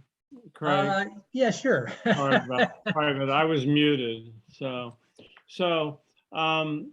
you know, the question about contiguous hours really related to the older proposal, not the newer proposal where we've deleted Sundays. And the scheme, both in the old proposal and the new proposal, is to be open, say, on a Monday or Tuesday from 10 to 6, and that's 8 hours. But we would be fielding different groups during the day. So there's no limitation in the current proposal, the new one, on the number of hours that were open. That was in the old proposal. So that being open 10 to 6 on a Monday means that we could have a group of 10 at noon and a group of 10 at 4. And we might be doing other work during the day. I mean, that's a classic way for a boutique winery to be open, is that you see periodically these small groups. I think it's a different matter on the weekends, for example, where you see 60 or 70 people, because you'll have a steady stream and it will be contiguous hours. So it's not absolutely true that they're contiguous hours, because there's no limit. There's no limitation on hours under the new proposal. Okay, well, thank you for the clarification. Yeah, it is one thing, just to clarify. So we were talking about the mechanism that Commissioners Taylor and Goulden and us came up with about having a range within which we could be a little flexible. And I think that's what Chair Taylor is referring to with the contiguous hours. But that mechanism has not gone and been applied to this alternate schedule that we're proposing. Okay. All right, well, we can certainly discuss it when we get to discussion, but I thank you for clarifying it. All right, so with that, I would like to open the public comment portion of the hearing. And let me start with Betsy. Betsy Morgenthau. Morgan Taylor. Yeah, I was trying to get there, but my tongue got twisted. Apologies. Welcome, Betsy. Chair Taylor, commissioners, planning staff, and the Neely family. Thanks. I want to bring up a couple things that I haven't yet heard remarked on. And the first regards giving some meaning to the word open in open space meadow preserve. I appreciate that we're trying to clear up ambiguous language, or as Nicholas said, invitations to dispute. And I wanted to point out another place of ambiguous language, and that was in Exhibit C, Item 6, where I think we can improve upon the clarity and specification. It currently reads, the property owner will continue to work with the town objectives for selective trimming, which implies more or less the status quo, where I don't think that's really the intent. I'm remembering that Alex von Felt, when she was a planning commission chair, said that this issue mattered to her more than any other one. And that was to keep open the views of what was then meadow and is now meadow and vineyards for those walking along the Portola Road corridor and looking across the southern boundary. So I would like to suggest that limbing up the oaks along that corridor and removing key obscuring shrubs could be called out, and I think it would greatly benefit. Second, I wanted to speak to the importance of a separate address. There are 2 driveways currently serving 3 destinations, and all 3 of them share one street address. The driveways are a 1/10 of a mile apart. We all use GPS navigation. It's pervasive and becoming more so. So I think it's a community safety issue. And as the Neelys reassured the community at more than one meeting in 2019, 2020, that they were at work on this very issue, I would propose that we demonstrate some seriousness of purpose and link it to the deadlines that I heard earlier referred to in answer to Nicholas's question, that we get this to proceed rather than follow the opening of some of these event spaces. A general point about timing is I'm just not a fan of squishy timing. Most of us prioritize our work according to the calendar. So I would like to nail down some of these timing issues. And finally, with respect to the Sunday closing and trade-off, the issue is that people may taste before 5 o'clock, but after 5 o'clock, they tend to drink. And I have Googled 15 wineries in Napa County since we've been meeting. Not a single one was open after 5 p.m. Roughly half of them close at 4. I think this is outside the norm and will become a watering hole. So I would urge caution on that front. Thank you for your time and attention. Thank you, Betsy. Laura, point of clarification, is the address change part of the proposal? I thought we had talked about this quite a while ago and that it was. Yes, we expect to do an address change for the site. We've spoken with the applicant about it. They just need to go through the process. So my staff just needs to give them the instructions on what to do. Okay, so is this something that needs to be in terms and conditions, or you're pursuing it? And do we need, I mean, I think the point of not opening up for wine tasting before we have an address to route people the right thing generally sounds reasonable. Is that something that's a fairly quick process, or is that a long process? It's not long. If the planning commission wants to be assured, then add it as a condition, certainly. All right. But it's a shared understanding that they will get a new address for this. Yeah, good, great. Yeah, and I know the Neelys were talking about it as well. I just didn't see it in the proposal. So, okay, thank you. All right, next up is Winter King. Welcome, Winter. Good evening, members of the Planning Commission and Chair Taylor. My name is Winter King. I am one of the dread attorneys in the world. I'm an attorney at Shoup, Mahoney and Weinberger, and we represent Protect Our Meadow Preserve. At the last Planning Commission meeting, it was fairly apparent that this body was moving toward approving the Neely's application in some form. So given that direction in the conversation tonight, I'm not going to reiterate all the ways in which this type of intense commercial activity, which is fairly clearly designed to attract customers from outside of Portola Valley, is inconsistent with the general plan and the zoning code. We've submitted several letters laying out these legal issues, and those points remain as valid with the current proposal as they did with previous versions. At the last meeting, staff also confirmed, and this was in the staff report, that the applicant did repeatedly violate the conditions of existing CUPs, just as Protect Our Meadow Preserve had reported. And staff further suggested that these violations were likely because the existing CUPs weren't clear enough. Well, this suggestion is a bit hard for some of us to believe, given that the existing CUPs clearly prohibited customers on site use of the Northern Access Road and signs on Portola Road. It does lead to our main point for this evening, and I think the topic of conversation, which is if the Planning Commission does move to approve this project, the limitations must be crystal clear. The consequences for violating the conditions must be automatic, not subject to staff time and resources or discretion, and compliance must be monitored and publicly reported.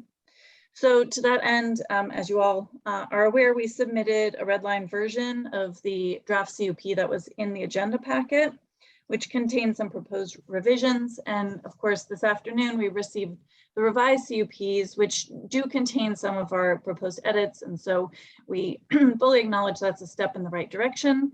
But some other significant ones are missing. And I believe the applicant has offered some flexibility on these missing important conditions tonight. We haven't seen them in writing and obviously would want to be able to review those and provide our comments and feedback on those as well.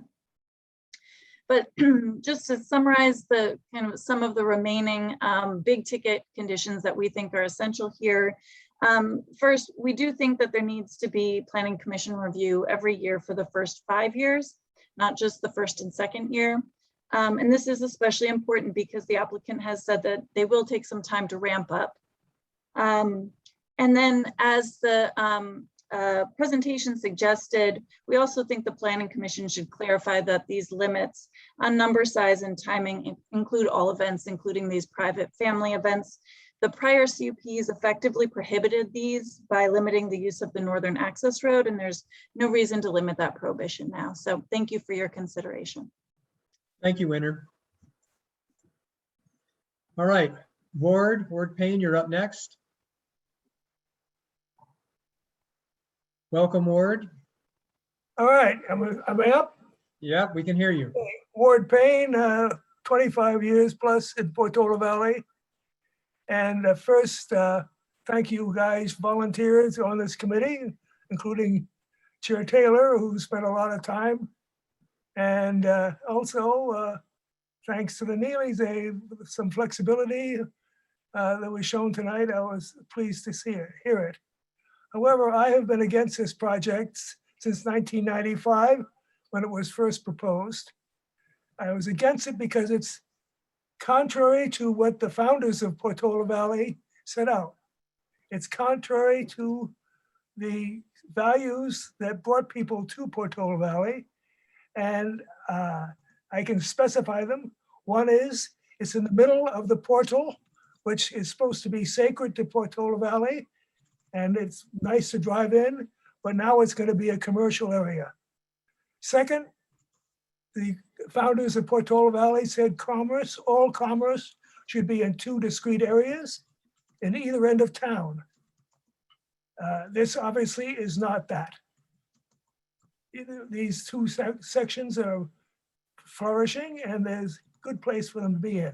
The third thing that's violated here is that the founders of the town said that all commerce in Portola Valley should be oriented to what the residents use routinely, like once a week or something like that. Grocery stores, hardware stores, dry goods, dry cleaning, that kind of thing. Certainly, the tasting room of a winery does not fit that definition. However, my longer term concern is the future. The future of allowing the first violation of the portal of Portola Valley by having a commercial area here. I'm not thinking that it's going to turn into a industrial suburb, but I hate to see it happen. And I hate to see it happen, particularly with this particular group they have been violating their conditions since they started. The town has been very liberal with them, allowing them to build this winery, which they have perfect right to build.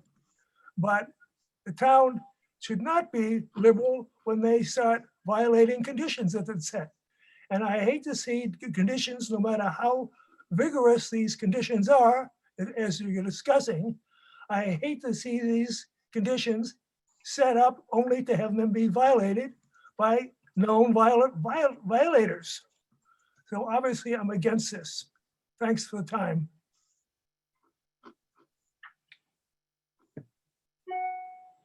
Thank you, Ward. So next up is Laura.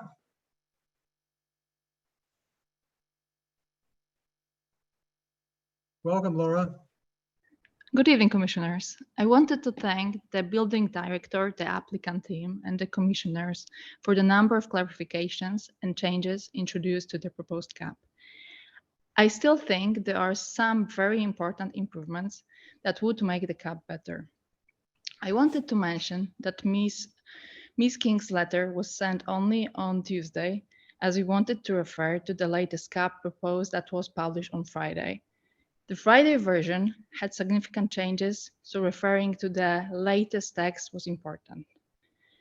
First, I wanted to mention the noise study. As confirmed by the noise consultant, the noise study assumes a number of important mitigation measures, but also ignores the topology of the land and wind. Yet, the noise levels at the neighboring properties in the noise study get very close to the town's limits during the special events. What is more, some of the studied points are commonly attended by people.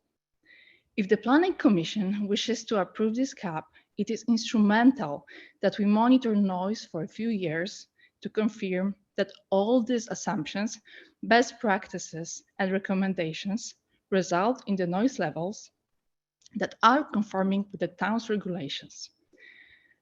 The latest revision of the cap clarified a number of issues, but has not addressed the monitoring needs. Secondly, we should clarify that the closing hours mean that all customers have already left the premises. I think this is what is being proposed, but the latest cap seems not to contain the language. In a very similar vein, we should define terms staff and visitor to avoid any ambiguity. We think also it is instrumental that any non-live amplified music is limited to indoors of the barn. These were the assumptions used in the noise study, as we understand, also specifying that all windows other than the ones facing the covered patio should stay closed if music is played, would also be helpful. Thank you. That's my comment. Thank you, Laura. Marcin, you're up next. Welcome.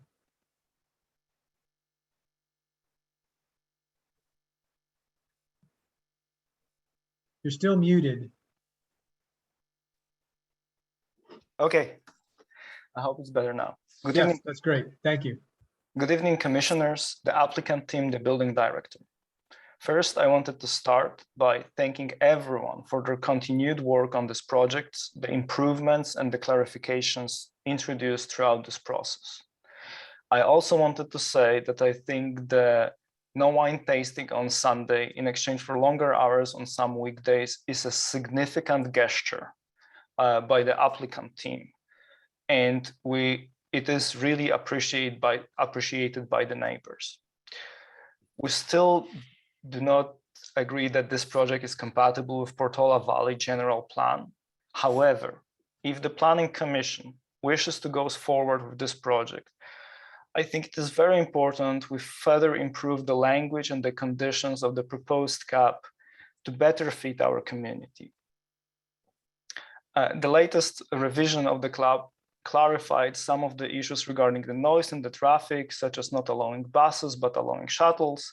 Nonetheless, there's still a large number of complex assumptions and mitigations, effects of which can only be observed or measured in practice.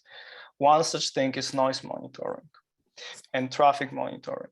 The noise is particularly complex as it's not easily, especially from music, not easily controlled and can be affected with a number of environmental and human factors.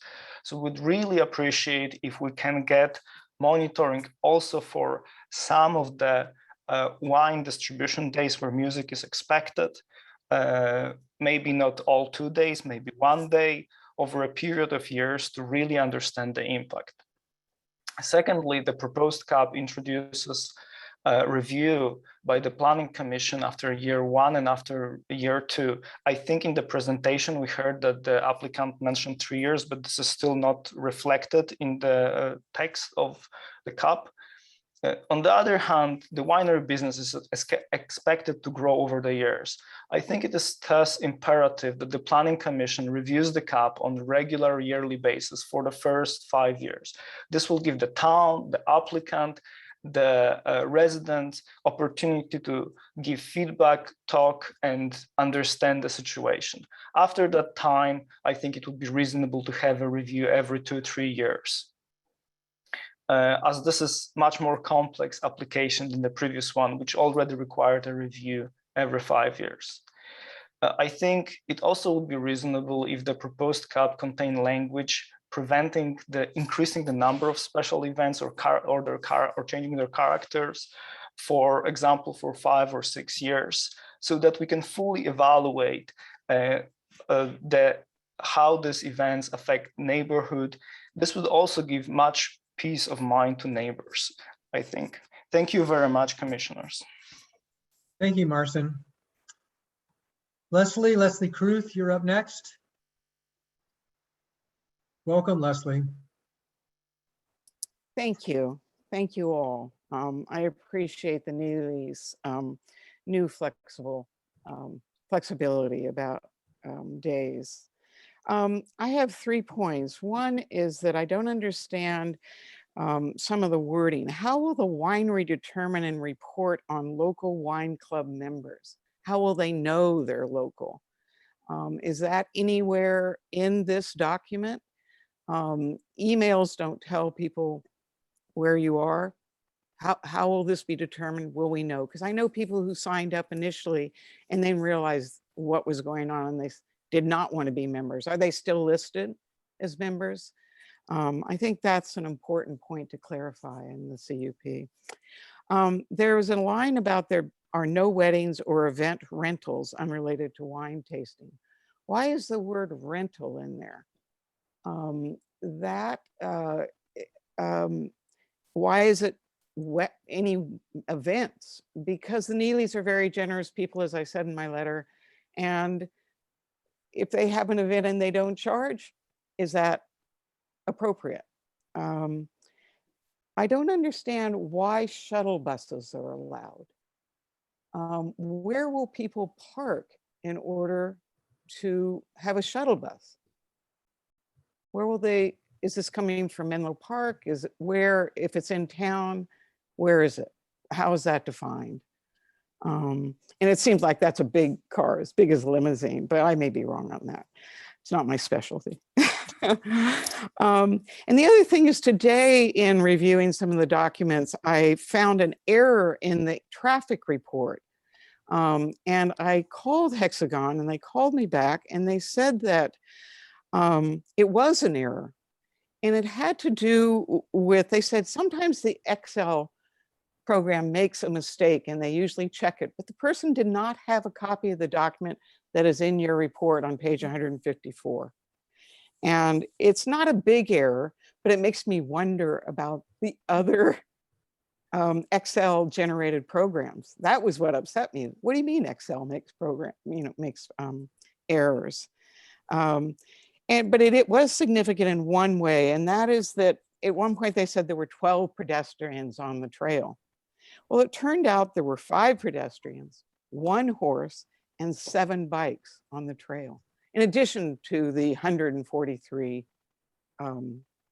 bikes on the roadway. So it's a lot, and that really hasn't been discussed. And finally, I do think noise is different for everyone. And the reason why quantifying it can help is it removes that personal part. I can hear the whistle from my house in Menlo Park on the train some days. This was years ago. I couldn't figure out what it was. It was the train whistle. That is a long ways to go to Grove Drive. Anyway, thank you very much. And thank you for your work. Thank you, Leslie.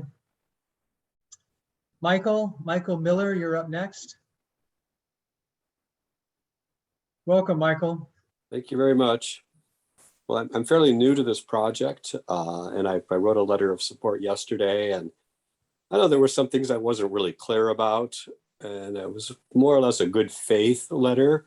But I just want to say the things I've heard today, the further clarifications, have really made me so much more comfortable with this proposal. The unamplified music outside, the only amplified music inside, makes perfect sense. The clarity on the number of visitors, and the total daily caps. I hadn't seen those before. So this seems like a very well thought out proposal.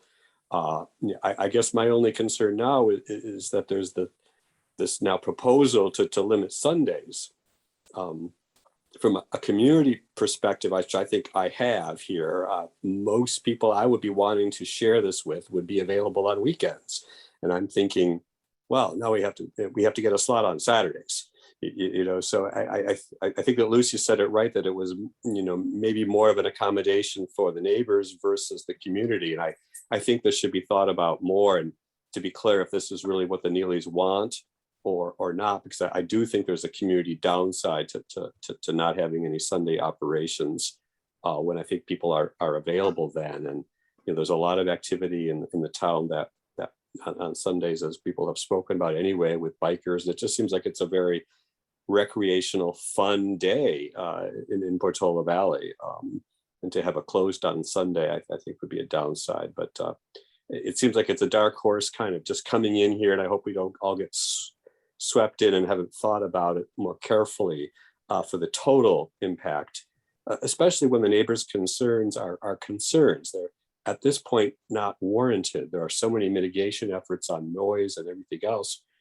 And the operations for just the tasting room seem pretty minor and innocuous. And the events have been contained, I think, very, very well. So anyway, that's my last thought. But overall, I'm very, very much in support. And I think this will be a benefit to the community. And I do think it's consistent with my reasons for moving here. It's agricultural based. It's very innocuous. It's off on the side. This is not going to be a Rosati's, kind of, I would say, fiasco with cars everywhere and all this. So this is so much going to be subdued. So I hope it gets approved. Thank you. Mm-hmm. Thank you, Michael. Mm-hmm. Judith Murphy, you're up next.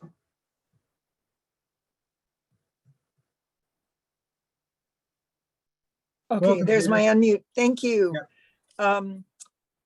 I'm going to be speaking for the Conservation Committee, so I hope you'll be patient with me if I exceed my 3 minutes a little bit. I'm talking for 9 people, and I'll talk fast. The terms and conditions for the 2013 CUP were amended to create the new terms and conditions, but there was one important condition that was unchanged, and I'm afraid has been a little bit ignored. That is condition number 6 on page 26. The property owner shall continue to work with the town relative to town objectives for selective trimming and removal of vegetation along the Portola Road Corridor Parkway, shown in the general plan, specifically when the Portola Road Corridor Plan is completed, but no more than 24 months from the effective date of the CUP. The property owner shall make good faith effort to collaborate with appropriate town representatives in additional selective trimming and removal of vegetation consistent with the provisions of the completed plan. The plan, that was 8 years ago. The plan was adopted in 2015, and there hasn't been significant opening up of those views across the Meadow now Vineyard. The objectives in that corridor plan say to protect or reestablish open views within and from the corridor, especially to the western hillsides, wherever possible while preserving valuable habitat. And under the principles, the vegetation along the road, both within the right-of-way and on private property, should be managed so as to enhance and preserve the views, especially of the western hillsides. So fire crew clearings have been done, but they've been in the right-of-way along there, and they've been pretty dramatic. They've been in the right-of-way between the road and the path. They've not been on the Neely property. Conservation would like to see more specific and actionable language requiring removal of vegetation to open up those views across the vineyard. It's a beautiful view, and it's just as beautiful with a vineyard there as with a meadow there. In consultation with representatives from conservation, and a timeline of 12 months. The residents of town are being asked to accommodate the Neelys to make the winery more profitable. And it seems reasonable that they in return comply with the condition that's been in place since 2013. It should be more specific, and I talked with Craig Taylor a little bit about some specifics about, I won't go into the specifics now because they can be worked out later, but I think what's important is that you put some sort, you adapt number 6 condition to be more specific. Then on red page 29, there should be no new planting of trees or other non-hay grass materials along the defining border between the open meadow to physically break up the contiguous meadow preserve area. I'd like to see a requirement that in addition to no new planting, this border will be maintained to preserve to prevent the gradual accumulation of squirrel and bird planted shrubs and trees that will eventually create a thick hedgerow along that border, so that then you have a division between the meadow that belongs to MROSD and the meadow that belongs to Neely. And instead of being one nice meadow for the viewing of the town, it'll be broken up in a way that was not intended, should be protected.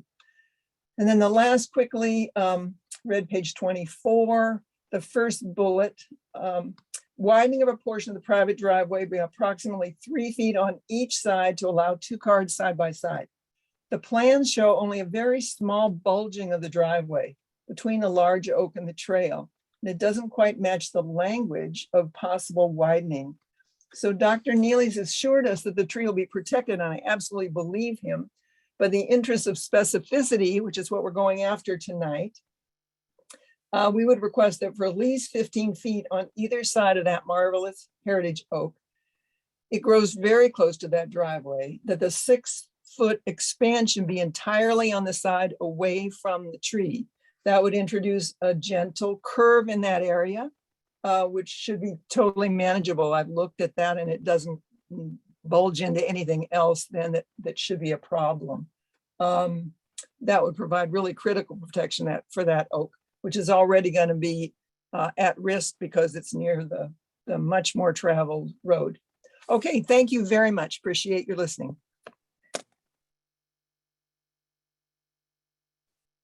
Thank you, Judith. David Cardinal, you're up next. Welcome, David. Thanks. First of all, in terms of the town founders, I mean, the only one I knew well was Bill Lane, and I would say he wasn't somebody who didn't want progress. He was an American West person, and I think a vineyard would have been fine with him. Also, as far as I know, we have 2 pretty successful wineries, Portola Vineyard and Fogarty Winery in town, that have way more events than the Neelys are even thinking of proposing. And I don't think anybody has been disturbed by them. And I think most people really like to have them here. So I don't live next to the Neely Winery, so I can't complain about that. But overall, I think it'd be a great asset to have a 3rd one. Thanks. Thank you, Dave. All right, is there any other public comment? Jim Gibbons.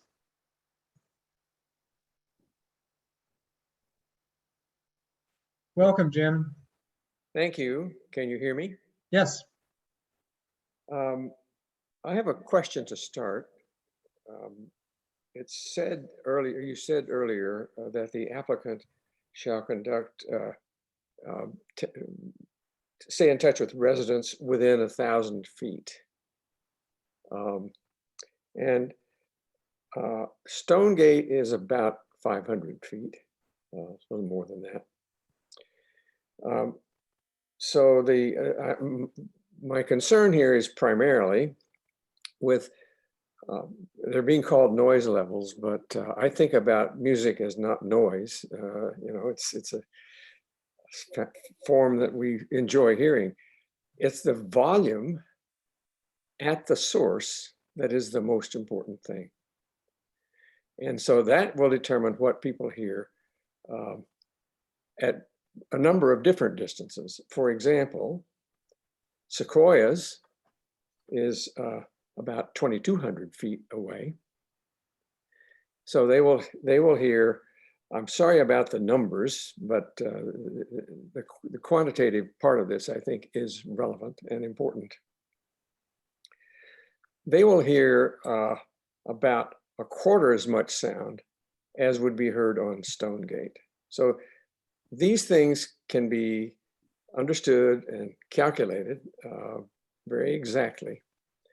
And so the real issue here is how much sound is emanating from the source.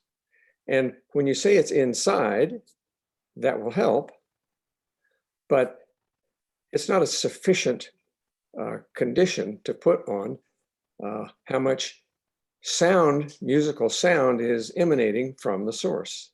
So that's critical. That is really critical in what people will hear and how far away they will hear it. So I can't get into more detail about that at this point, but I do urge that a condition be placed on this, which says we need to measure as a function of the sound level at the source inside the winery, the tasting room. We need to know what that level is and how that will propagate to people as far away as the sequoias or even further. One of the people mentioned just a moment ago that how far she could hear the train whistle. All those kinds of things are critical, and it will affect how much noise people will hear, how much sound people will hear. So that's what I want to urge is that measurements be made and reported from a number of different places so that we get a really accurate estimate of what is happening. And it'll take a while to make those measurements. So I'd rather know that that time is going to be permitted than that it will have some arbitrary definition such as, well, we'll talk to people within 1,000 feet. I don't think that's the appropriate way to think about it. Thank you. Thank you, Jim. Laura Steck, you're up next. Welcome, Laura. Welcome. Can you hear me? Yes. Oh, fantastic. Thank you so much, Planning Committee. Gosh, it's wonderful to see such care going into our neighborhoods. I live on Westridge. I have the view right across from the Neely Winery, similar to the Stonegate view. I'm the one who for years has been wondering why there's no lights out my window in the middle of the night. And that's because there's no homes out there because that whole area of the Neely property is open to agriculture, and the preservation of agriculture in the town and the idea that we don't have a lot of light is, gosh, it's just beautiful where I live, and I'm very grateful for that. I've been following the issue for a while. I've really enjoyed learning more about it tonight. I do think there is a community downside to no Sundays, and my vision of Portola Valley, what a beautiful space it is. And I'm so grateful to be able to enjoy that space with community members who that's, often where I see them, that it's wonderful to share that space. We're so lucky to have operating agriculture in our town. I do think the Parkside has more events. I don't really understand. It's so close. I'm not sure what the issue is so strongly with the Neely Winery. And I just want to shout out for the Dark Skies. It's wonderful to have agriculture and not other homes on the west side of our town. Thank you for your work. And I am very much in support of this project. Thank you, Laura. All right. Phone number that ends in 7562 has their hand up.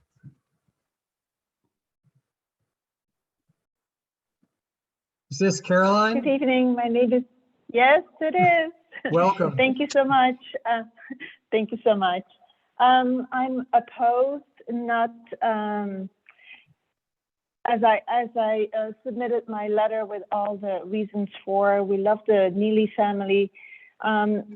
We love the way that they preserve the meadow and that they built this beautiful winery, but unfortunately, I have to sympathize with my neighbors who are impacted by the proposals to conduct these events and to do all the wine tasting. I very much appreciate this collaborative effort. But since we talk about clarification of language, I would like to, which I have not seen yet, is the noise. What are we talking about? Because I thought that last meeting we concluded 45 decibels. Now I see in the language 65. That's a huge difference. We also see language of 32 cars instead of 30 people. Why is this still not clarified? And then who is really going to oversee this? I hope that you guys as volunteers don't have to do this, and I would like to have clarifications who will actually do these inspections, because Unfortunately, as we discovered last week through town council, we used to have an employee who did code enforcement, and then we found out that he's gone. So if you can clarify all the ambiguous language, I would appreciate it. Thank you so much. Thank you, Caroline. Is there any other members of the public that would like to comment?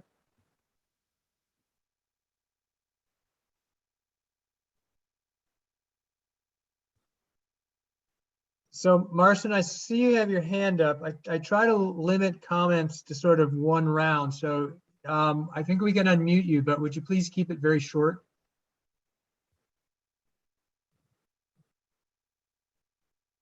Now I've got somebody else. Did we unmute phone number 20? Okay, there we go. Sorry, I just wanted to say I forgot. I don't think we have ever specified the max number of visitors for special distribution days. I'm not saying what the number should be, just specifying it. We have that for wine tasting. Thank you. Okay, thank you, Marcin. All right, any other members of the public that would like to comment?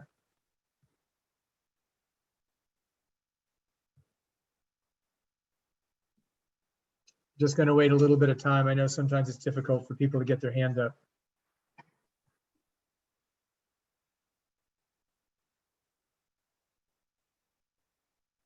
Through the chair, while we're waiting for the wine distribution events, the CUP specifies no more than 144 visitors and 6 staff per day. Right, and there's a proposal to limit it to 45 people on site at any one time. So, okay, well, I don't see any other hands up, so I'm going to close the public comment and bring the discussion back to the commission.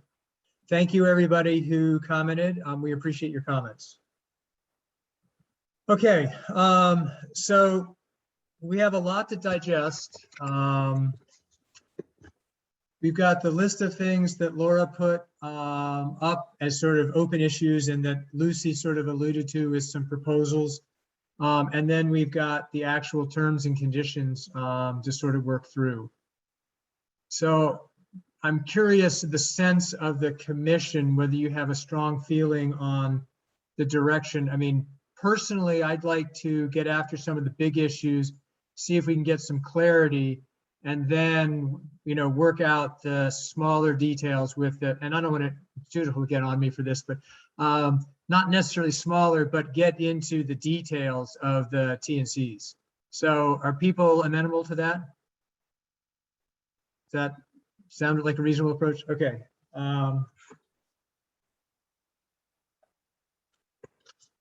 So Laura, do you want to put your list up real quick, just so we make sure we capture it?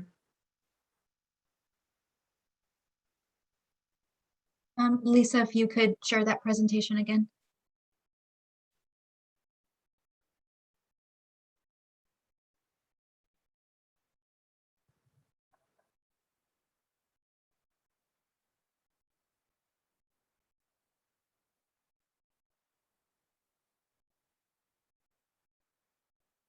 All right, so private use, hours of operation, noise, monitoring, annual review, and visitor access. Okay, great, thank you. I can run it from here. I just want to make sure we captured it. So why don't we just take these one at a time and go around and discuss them, and then we can work our way through the whole list that way. So is there any comments on the private use of the winery? The current proposal from the Neelys is to allow private use, but within the visitor constraints. And when we met with a subgroup with them, part of the reason we did that was we were trying to make it so that there was no ambiguity between commercial winery events and private events, because otherwise you're going to get into this thing of, well, you violated the CUP, and it's like, well, no, that wasn't actually a CUP event, that was a private event. So what we came to was, and originally we had talked about just no private activity at all, just it's for winery business. And I think Lucy pointed out that it is a special place to the family. And so we basically worked up to this. If you basically can't tell the difference between an event or a wine tasting day and a private, then the impact is the same. And since it's within the same hours, then it's basically going to sort of match up with any of the restrictions that would be in the CUP naturally. So that's how we sort of came to that sort of definition of private use. We were trying to not preclude it, but we were also trying to keep it within some bounds so that it didn't become a point of contention. But it would be an extra event, right? If there's 6 days that they have wine pickup, but then had a wedding on a Saturday, it would be a different day. And they basically, they could do it within the wine tasting time, but it wouldn't be an event. Or they could cancel one of their, special events if they chose to. I mean, they've got the distribution days and the special event days. So that would sort of be up to them how they wanted to manage that. But the parking restrictions, number of people on site, number of entries, all of that would apply. Yeah, that's what we discussed. Yes. I'm totally fine with that. I think there's a little ambiguity, what if it's their third cousin once removed that wants to have an event? We wouldn't count that as family, right? Well, I'll give you my personal opinion on it. I think if we keep it within the constraints of the cup, then I kind of don't care. I mean, because as long as the impact is, yeah, I don't think I have to get in. Well, you were only kind of family, and I didn't like you that much anyway. Right. So yeah, I can go for that.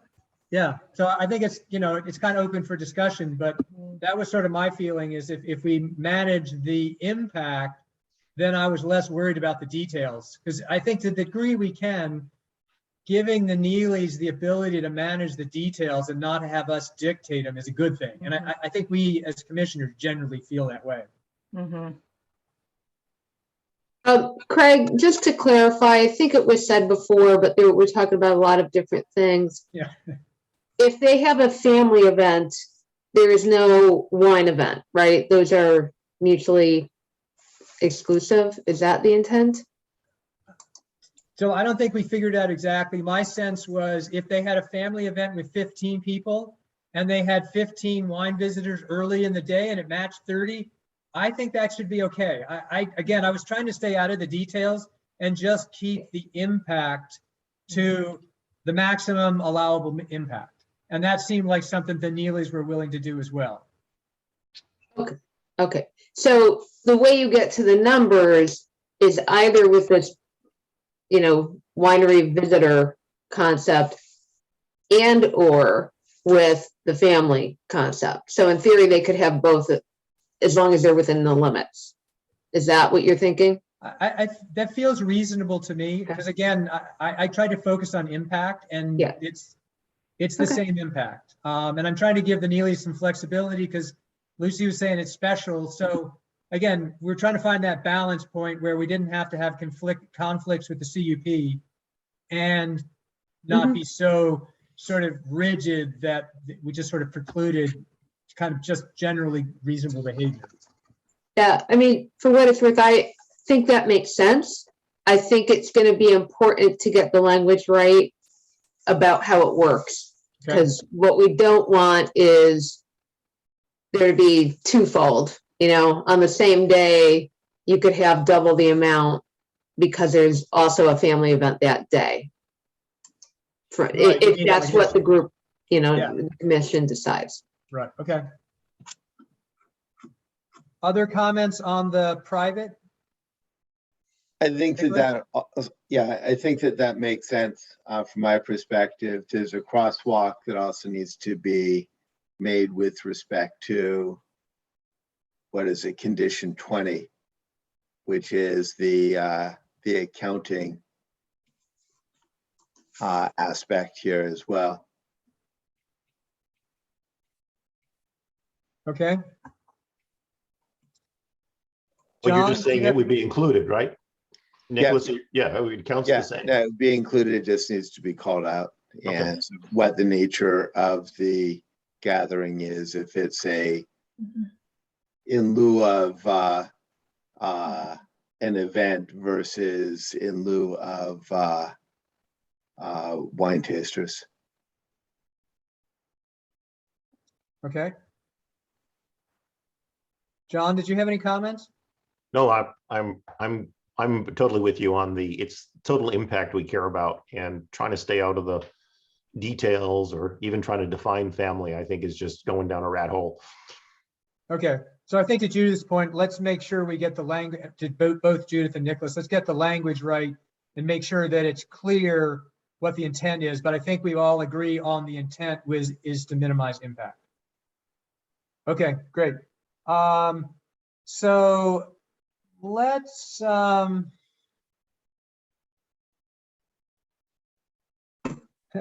you know, I scroll these down so fast, I can't quite read my fourth. Second one was hours of operation. Yeah, I got that. Noise monitoring. What was the fourth one? Annual reviews. And thank you.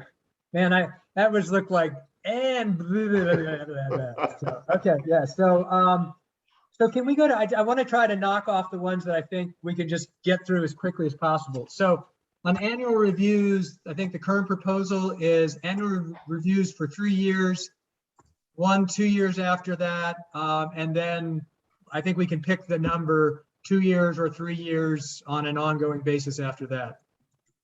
So who wants to comment on the idea of annual reviews? I mean, I think the notion was certainly the Stonegate group are asking for stuff more often. I think we're trying to find a balance here where as this thing ramps up, the public feels confident that their issues, if there are issues, will be heard. But I also want to limit the Neelys so they're not constantly under this churn of administrative work. I was okay with I was okay with the 2 years and then 5 years thereafter. You know, because we always have the opportunity if there's violations to step in, that type of thing. Right, and I think the Neelys were willing to move it to 3 years because the neighbors were asking for 4, and we were kind of splitting the difference. That was Kirk's. I mean, I heard that, and if the Neelys want to do that, that's fine. I'd be okay with the 2. Okay. As noted, if we have 1, 2, and 5, the only thing we're missing is 3 and 4.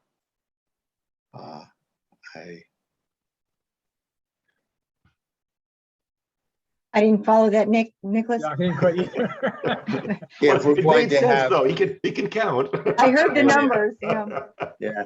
All right. Well, you're the mathematician, so let me make sure I've got this right here. So the idea is that in the first couple of years, year 1 and year 2, we're going to have a meet and confer, probably a hearing of some form. A little bit in the same way that we have with our friends over at the Priory. And then on year 5, we're also going to have a review. So it occurs to me in the first year, or in the first 5 years, we're going to have at least a meet and confer on year 1 and year 2. We won't have one on year 3 and year 4. And then we'll revisit with the Neelys in year 5. So the difference between what the proposal is and what is presently in place are 2 meetings. Am I missing? I think it's only one meeting. I think it'd be 1, 2, 3, and 5 versus 1, 2, and 5. So I think it's three meetings versus 4 meetings. That's right. Okay. Yeah. So it's one additional meeting. I know from the neighbors' point of view, their concern was that this thing is ramping up, and that it wasn't clear after even year 2 that it sort of gotten to where it was going to go. So I think that was the idea when they were pushing for 4, and Kirk was saying, well, how do we split the difference? So that was I'm just trying to explain just the logic in the discussion. I think we as a, commission can decide what we think is appropriate, but that was kind of the logic. So for what it's worth, I think I would, if the Neelys are open to it, I would go ahead with a year 3 review, because year 1 is probably not going to be very informative. It's very thoughtful of them to be open to that. But if they are, I would go ahead with that. I So- prefer 1, 2, and 5, but I can also go with 1, 2, 3, and 5. Okay. John, could you go with 1, 2, 3, and 5? Oh, yeah. Okay. Sorry, I thought I said that. Yes. Oh, yeah, okay. They wanna- I'm just confirming. I don't want Yeah. to put words in people's mouths. Okay. Okay. I meant to say that. I thought I was saying that. Okay, great. So then visitors, the next one is what was called the immediate area, which was originally defined as the barn and the patio. And then was sort of expanded to be the barn, the patio, and the sort of gravel, impervious surface outside the barn. And, Lucy made the point that, here it is agricultural. We're in this place where, it's a beautiful winery. And she wanted to be able to have some kind of simple tours and not be too forced to police people hard in terms of just going out to look at the grapes. So I feel like what we ended up talking about was there's a northwest quadrant, which is a 1 acre quadrant immediately adjacent to the barn. And that having people wander in that area sort of got us most of the way there, but it also meant that people didn't wander over into the other part of the vineyard, which could potentially be closer to the residents. And, my feeling is if it's 1 to 4 people, it really doesn't matter. But if all 30 people all chose to walk out and walk into the other part of the vineyard, the way it was worded, we kind of didn't really have any way to control that. So that was trying to get after that ambiguity. I really don't have a problem with a small number, but I also wanted to make sure that if people were misbehaving, that it wasn't like, oh, that was just part of the CUP anyway. So that was kind of the logic we were trying to approach. So thoughts on that? Yeah, go ahead, John. I was just going to add, so as part of that discussion, so this was certainly one of the areas where I thought it was excellent that, they brought up the ambiguity part, because I just assumed that people would be wandering out into the vineyard, and yeah, you might take a small group of people out there, just because I've done lots of wine tasting, and that's kind of a normal part of what you do. So I just assumed it and said, oh, then if we want to add that and make it a little more clear and put some parameters on it, I didn't see any problem with that. I had the similar view on, small bites and food, which is, I do that when I go wine tasting too. So anyway, that was my thought on it. So I appreciate trying to add it, and I'd rather not have it be too crazy in terms of, details on there, but having something in there where if it did turn out to be a problem, we can go back and say, we need to fix this is kind of where I wanted to see. Okay.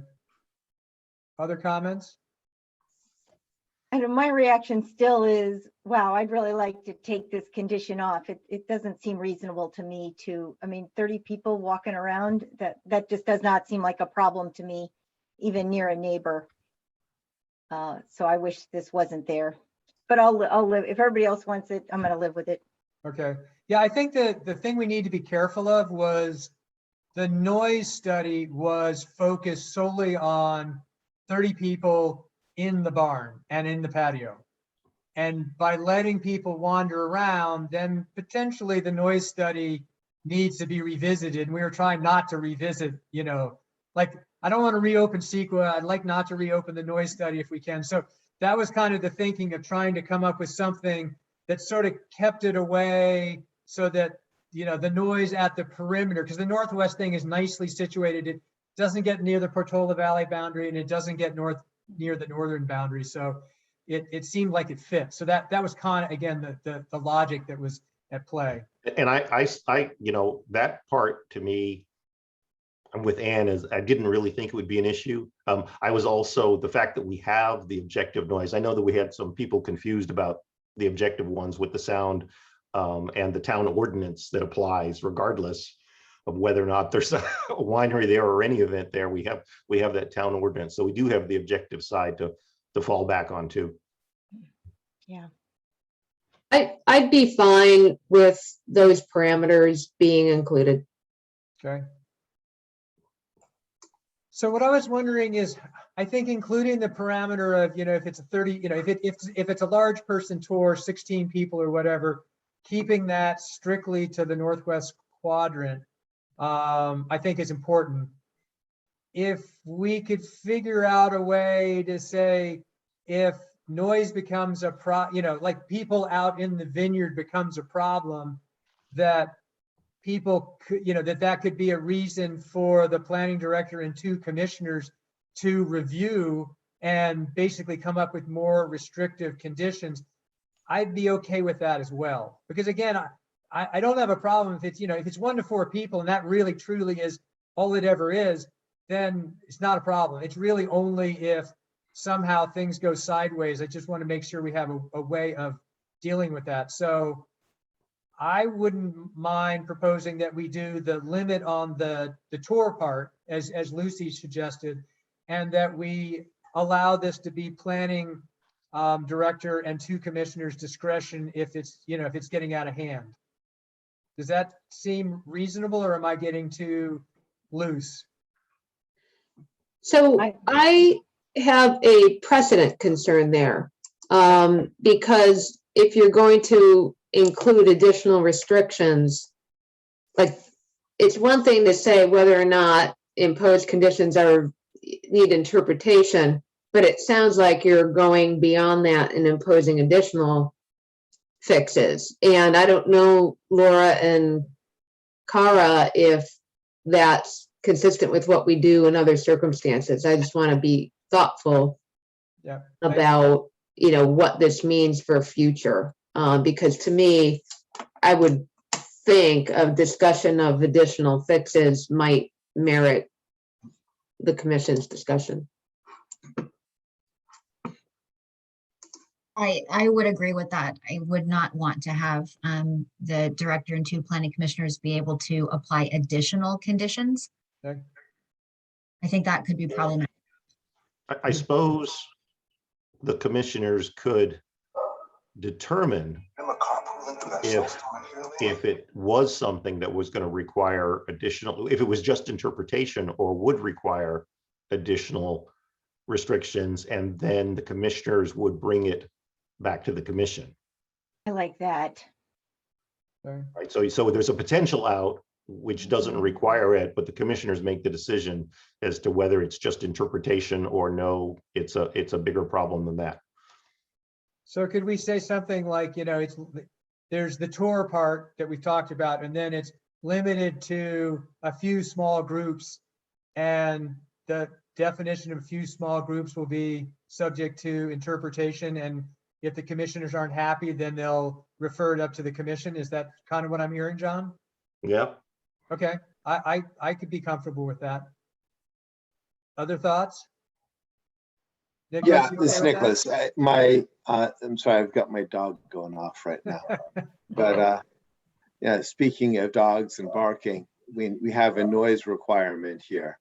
And if we're exceeding the noise requirement, then there are abatement and other kinds of actions that can be taken to address the issue. If it becomes a kind of systemic issue, I assume that it will find its way back to the Planning Commission. So I think that we have a pathway that will lead to the issue either being curbed in the field, as it were, or coming back to the planning commission where it will be addressed in a more fulsome way. Yeah, and the only issue there is the noise stuff. I mean, one of the things the Neelys have asked for, and we're going to get to it next, is that we're going to try not to make the noise monitoring too onerous on the Neelys. And if you have people wandering around randomly, then it's going to be really hard to figure out who and when you're going to monitor this noise. So I agree for a lot of things we have the noise constraints, but this one feels a little different to me.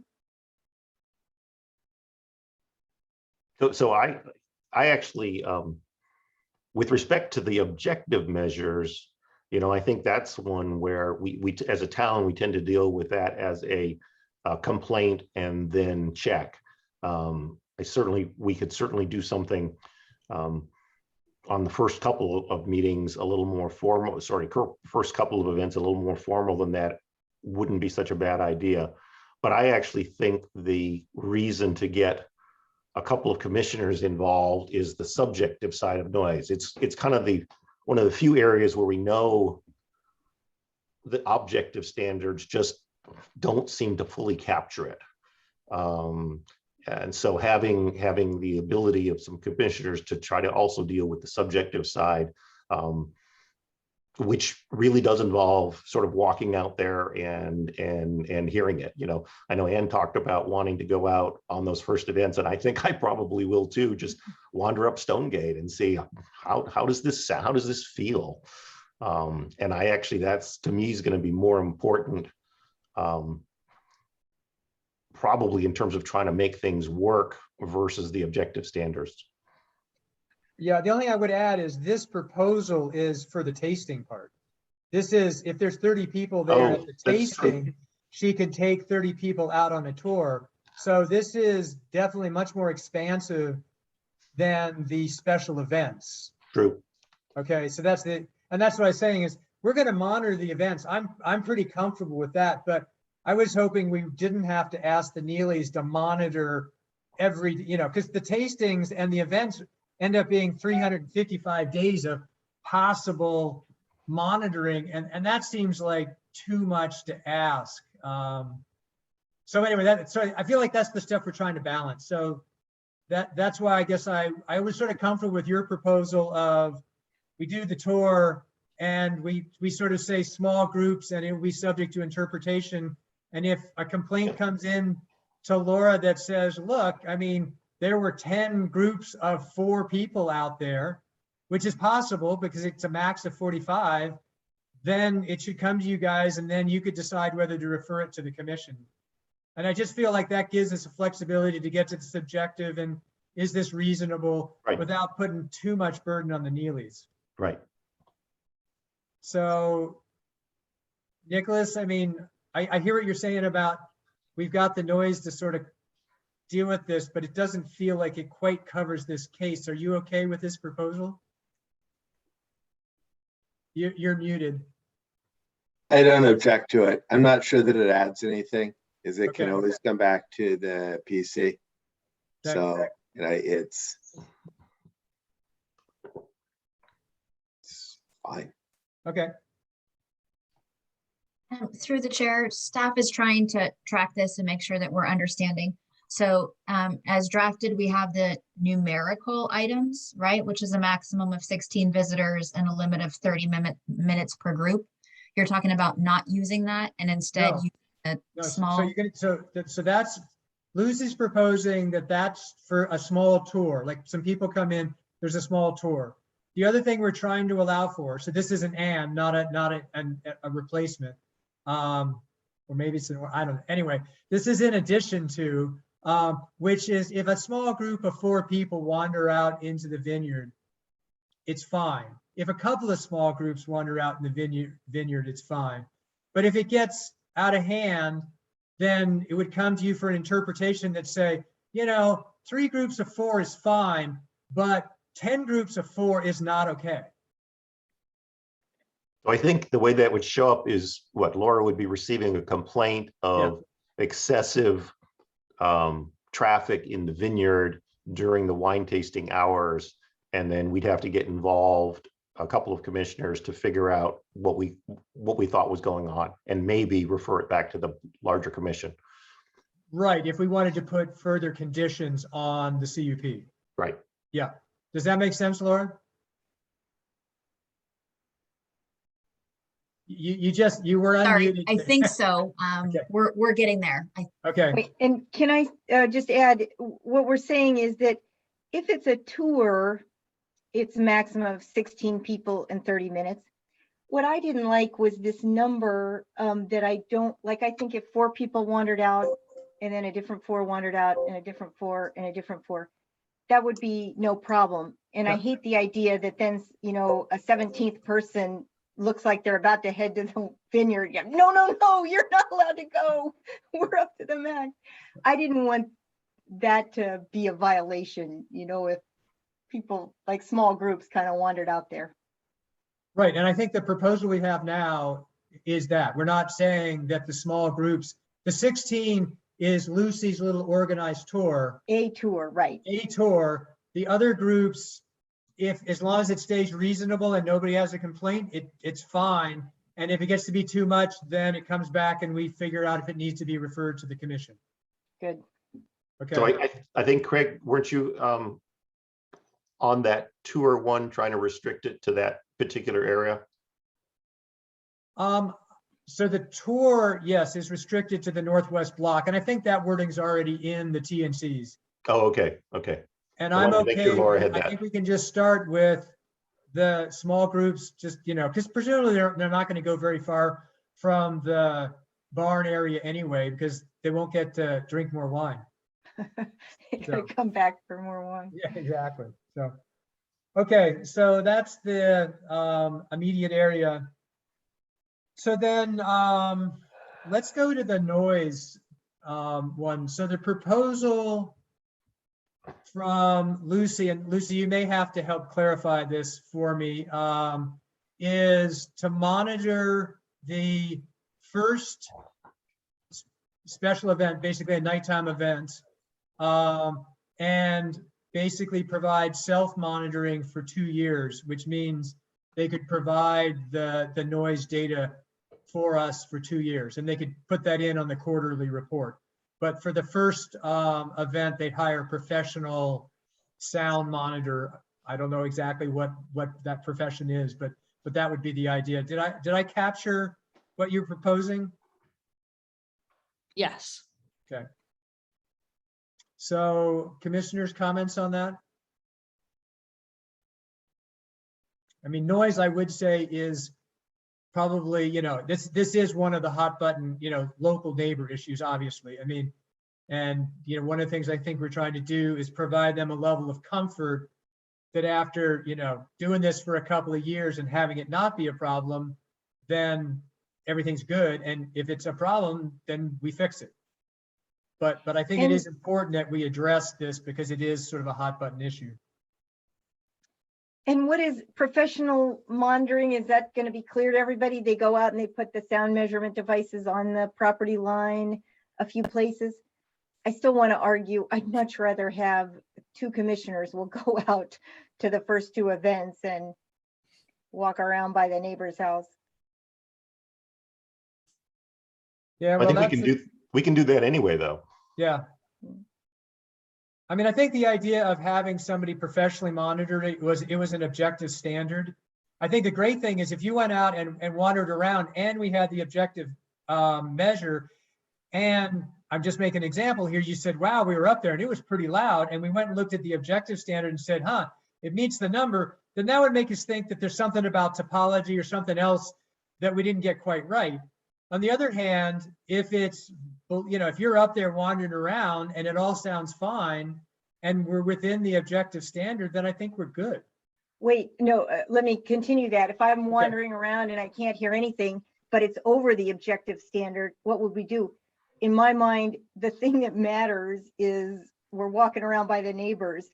And if we have that data and it's clear, right, like a few of us agree, then I don't even care what the objective standard says. I know there's a legal thing, but yeah, how can what be more important that, like, you go around, you go, would I like to live near here or no? Right, I think the thing there is that the town has a standard, a noise ordinance standard. I don't think that we want to basically try to remove that. I'm not even sure we legally can. So that's the reason I would just leave the noise standard in the town as is. That's just what it is. And this is really a safeguard for the neighbors if for some reason it's within the noise ordinance, but you as commissioners perceive that it was louder than you expected, then we might think about how we could mitigate.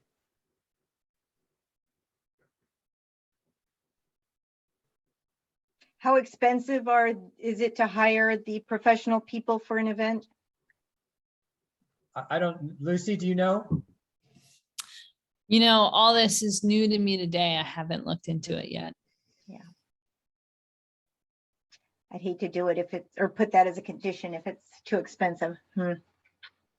Well, the neighbors were basically proposing, you know, real-time monitoring for like 3 years or 4 years, some number. And that felt like too much burden to put on the applicant without clear evidence that there's a problem. I think the idea of doing it once gives people some assurance that, okay, a pro came out here, and it keeps us a little bit out of the, well, you didn't set the sound monitoring up right. If you had, then, you know, if we have a professional, I understand there's a cost involved, but yeah, they can't be more expensive than lawyers. So I think that was the idea, is to do it once. And that also helps the other thing is it gives us a baseline, right? Because I think that's the other thing is, you know, they're going to behave against the standards that we set. And then we're going to get this number and we'll get to see like, look, it's really underneath where we expected. And that's a great thing. And that should be something that the neighbors then appreciate. It's like, okay, we didn't really understand what these numbers meant, but now we see what they really mean.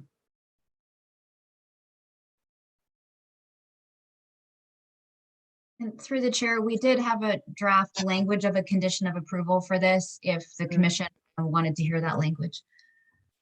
Okay, let me get a sense for the commission, because I think the draft language is basically what I'm speaking to, right? It's just specific language?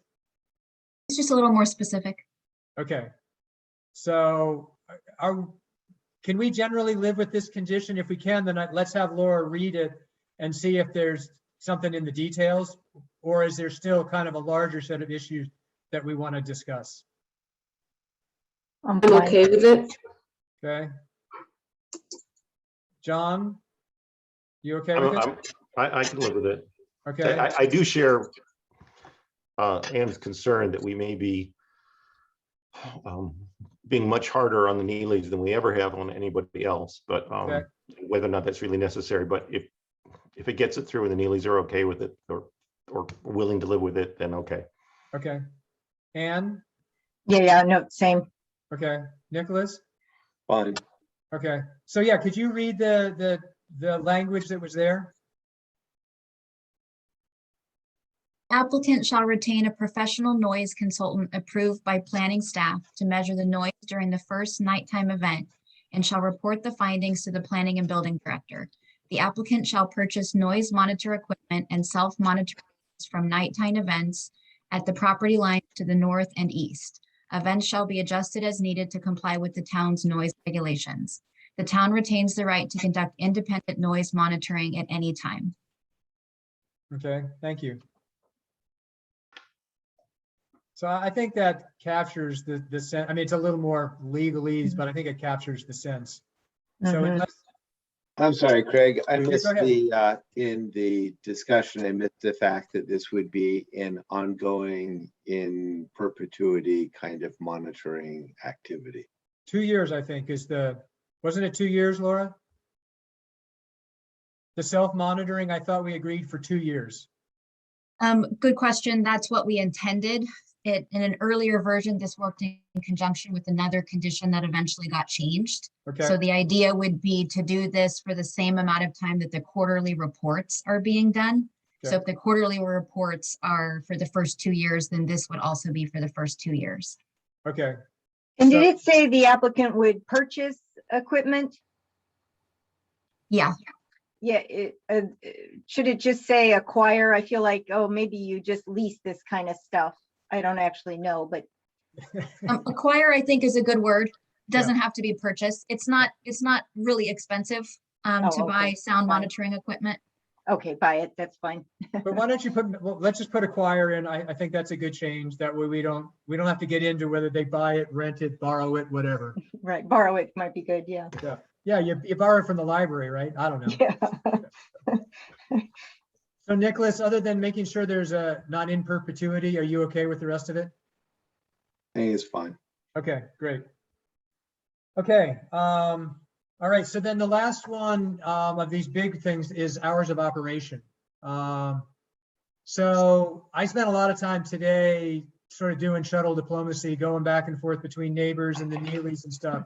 I really appreciate everybody's willingness to discuss this, both on the Neely's part and on the neighbor's part.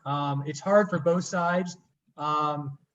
And a big part of what I was after is to try to move people a little bit more back to the middle and start to build up some trust. And so, you know, this was something that the Neelys, I think, generously volunteered as, here's what we're going to do to help build some trust. So I think that these hours that they've offered made a big difference to the neighbors. And I think it will make it, in the future, less likely that this CUP is going to come back to us because people are still angry. You know, as I described it, I was trying to move people from being angry to maybe a little unhappy, or maybe just unhappy, but at least not angry.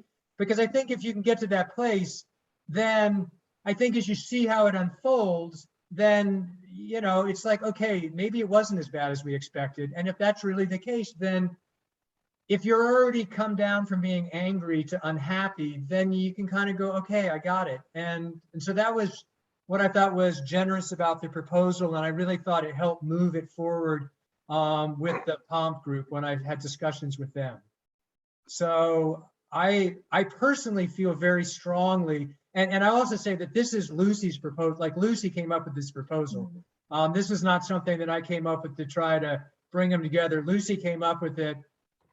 Kirk had some reservations, but to his credit today was like, okay, I'm going to give it a try. Like, I want to try to make this thing work. So I think that's where we're at. I've also talked to POMP, and I think that we need to have some kind of further discussions, but I think it would be reasonable for them to think about, can they provide a letter saying, you know, we appreciate these concessions and, you know, we're going to give this a try for a year. And I talked to Marcin about that, and, you know, he said, I can't speak for the whole group. And I understand that, but I think if we can put together a condition, then I think we can ask them to go look at that and they can talk to their attorney. I was hoping not to turn this into some legal contract, but more just, we appreciate your good faith and we're gonna, you know, in turn, provide this sort of in good faith. So that was kind of the, I'll call it the package, if you will, that when I was talking to people to try to get everybody to a place that everybody is taking some risk, but everybody was moving a little bit more back toward the center. So thoughts on this sort of alternate proposal, our proposal from Lucy? So Judith, you want to start? Yeah, so the only real concern I have, I think it's a thoughtful one. I'm glad it came out of discussions face to face. I think that's wonderful. The only concern I have is, I think the one that maybe Nicholas raised, which is it's rather late breaking. And I don't know if other neighbors who, you know, just weren't available would have a different preference. I think it makes sense.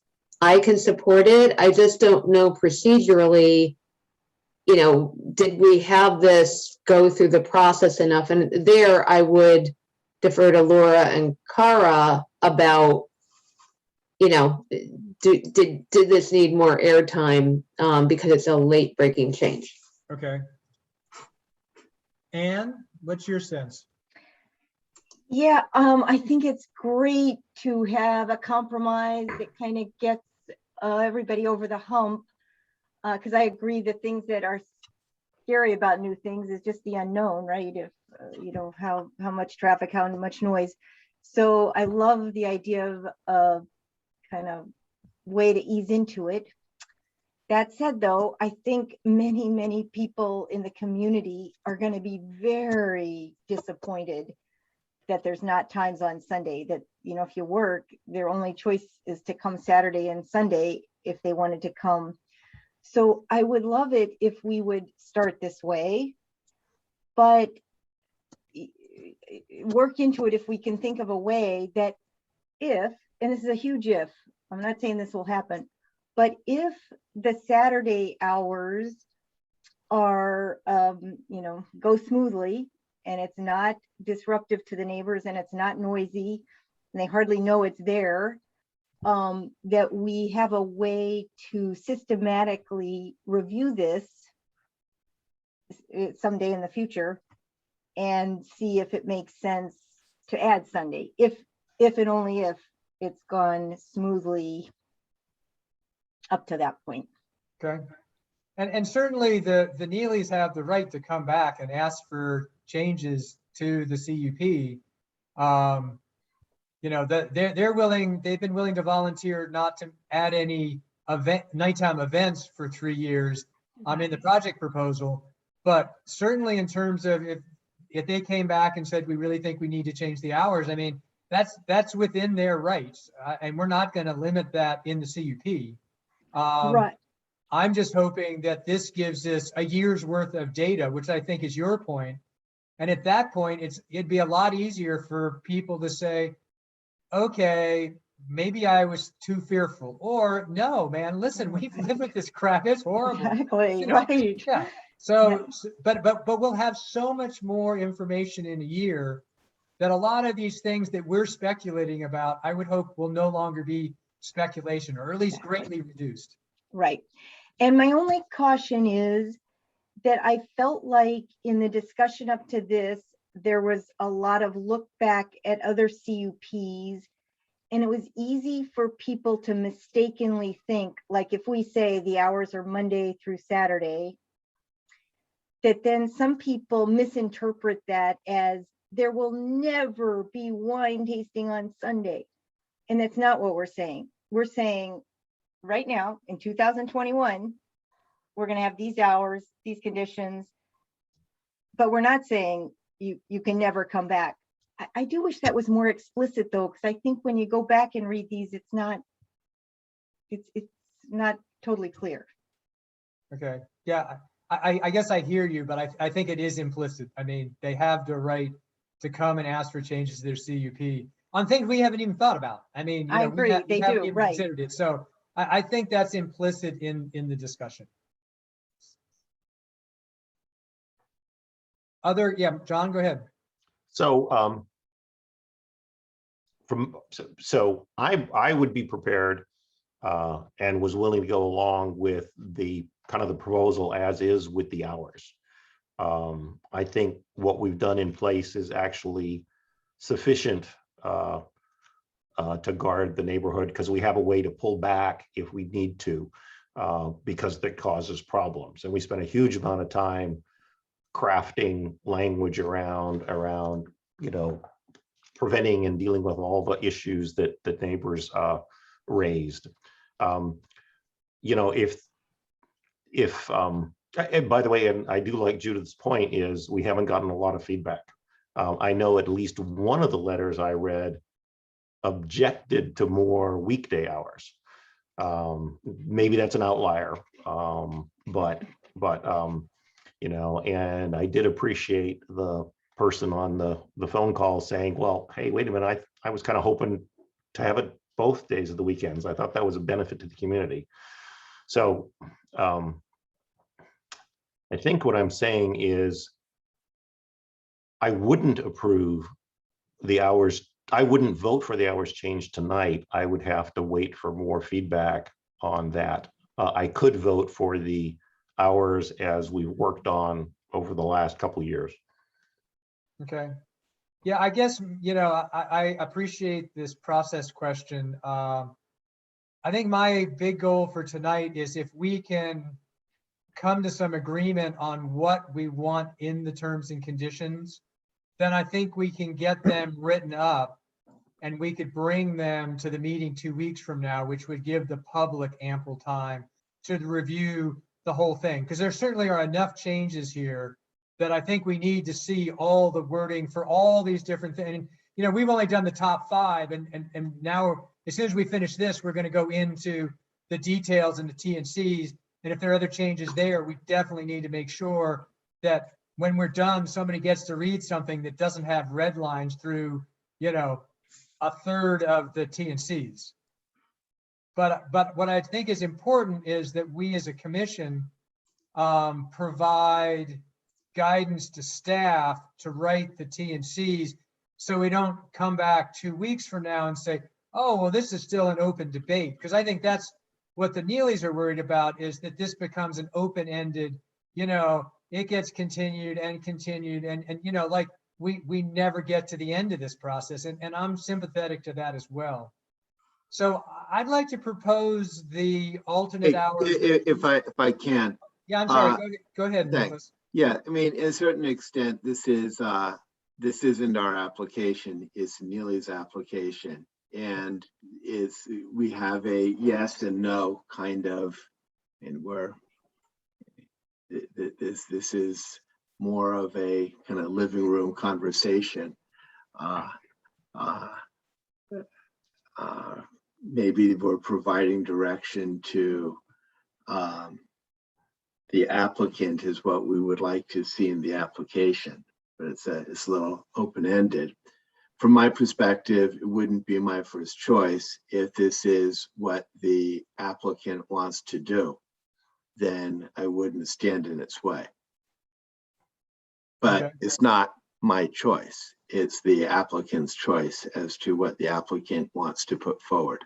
Right. And the thing they proposed is this, you know, the alternate hours was the proposal. If that's what they want to do, then then I think it's fine. Say, great, you've got to, it's not what I would do. I don't think it benefits the community as much. On the other hand, if that's what the applicant wants to do, then then it's their proposal.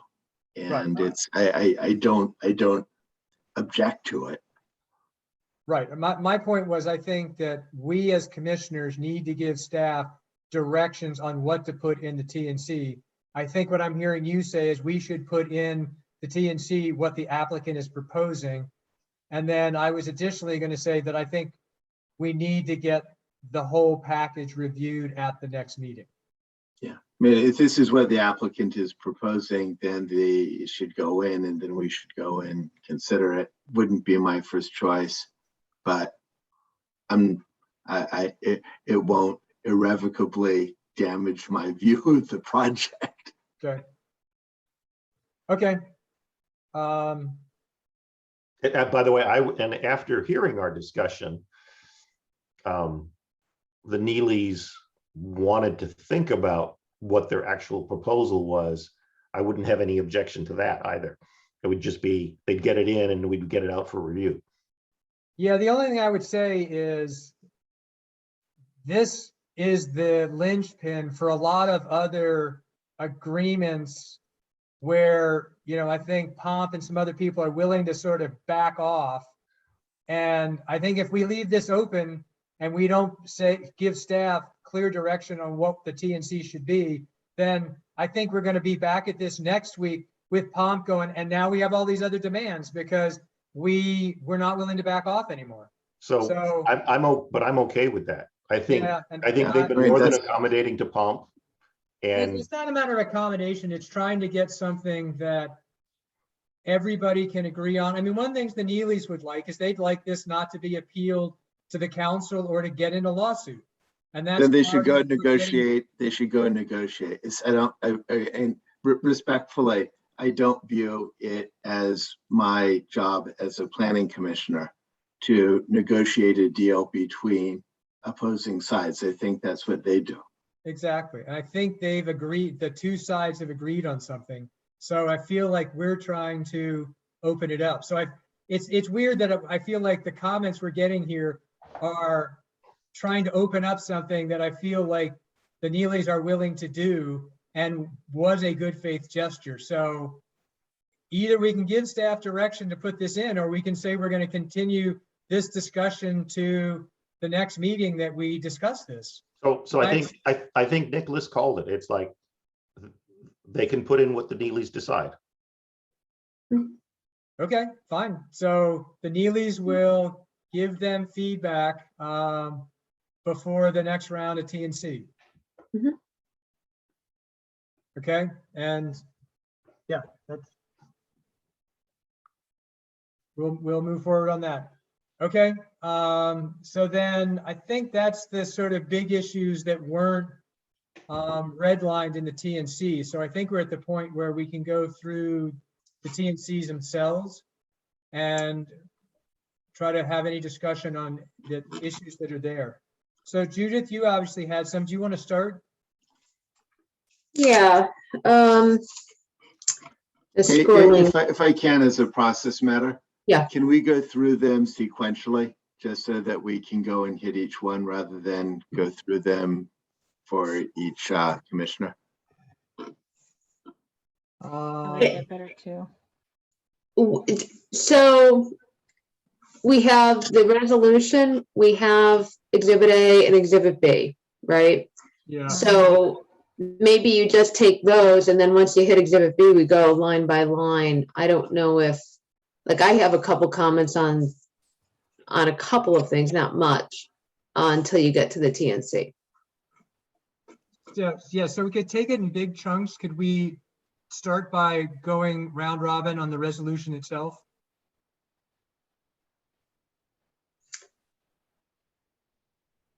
So are there Through the chair, I just want to make sure we're all looking at the same thing. Is everyone looking at the most recent version of the resolution sent this afternoon? Yeah. Okay, Yeah. then for clarity for commissioners and people that are listening, the numbering on the version that went out this afternoon, unfortunately, we have continuous numbering.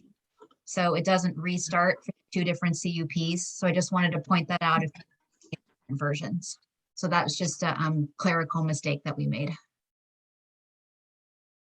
Is that clear to everyone? I'm sorry. You're talking about the page No. numbers are contiguous throughout the whole document? The condition numbers, so when you're in the terms Oh. and conditions documents, there's 2 different terms and conditions. And unfortunately, the numbering continues. It doesn't restart second CUP. Okay. Okay. Yeah, okay. Okay. Yeah, Okay, so I just wanted to make sure people are aware of that. It's just a Okay. clerical error we made. All right, so we'll correct that. All right, so let's just start with the resolution in bulk. Are there comments on the resolution itself? So I do have a question, and that is on the issue of safety and traffic. We have a VMT kind of standard. If we receive feedback from the traffic and safety committee, or if there's been some analysis that ought to be included in the fourth whereas.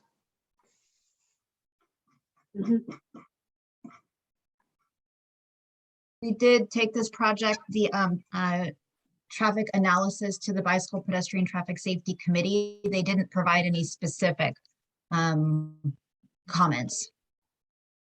They did review it, but there wasn't very much substance to the discussion. Unfortunately, there wasn't much So came of it.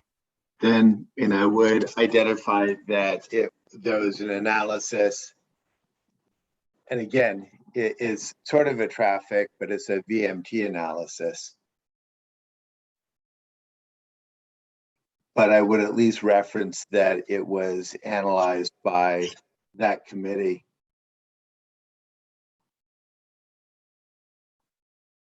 Otherwise, it's a little thin, no? Yeah, I kind of thought it was provided to the committee. It kind of sounded like, but we're moving on. And if they stopped and discussed it, maybe provided to and considered by the committee, might just be a better record of what happened. That is mentioned in finding 3 that the traffic analysis was presented to the Bicycle, Pedestrian, and Traffic Safety Committee at its October 6th meeting. Right, and I'm saying, and considered by or analyzed by would be the concept that we're not waiting for something more to happen, like it's been through that process and they analyzed it. It's a minor change. Yeah, I think the considered language is good language. Okay. And that occurs in the whereas, and then also several other places, Exhibit A and others, so they're just conforming edits.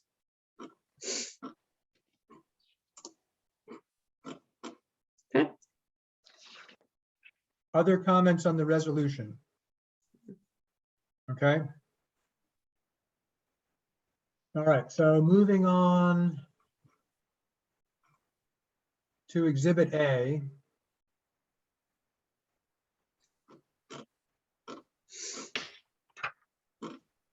Just trying to see if there's,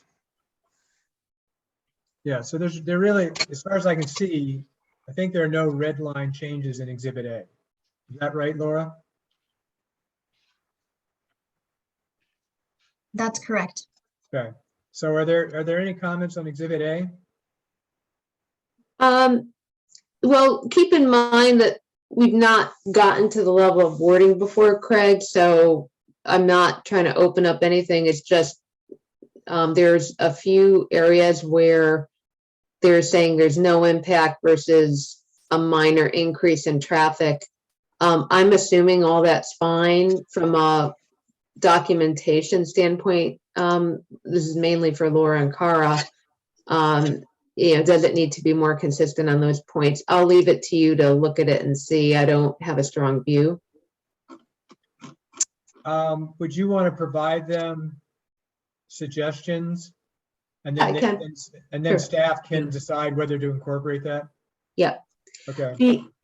On page 5, unless somebody has something before that, on the second or the first full paragraph, it talks about the balancing of uses. And this is retroactive. So the question there is, the additional uses of the last sentence here are directly tied to the evolution of the agricultural use of property, which emphasizes the entire process of developing food and drink, in addition to the resulting product. It just sounded odd about developing food and drink. If that's from the historical documentation of this process, I'm good with it. But we're not really focused on the food. I think it would be appropriate to amend that based on my knowledge of the past conditions. Your point is well taken. Wouldn't you just finish it at property? As a suggestion? Yeah. And leave off the last part of the sentence, leave off from which emphasizes. Yeah.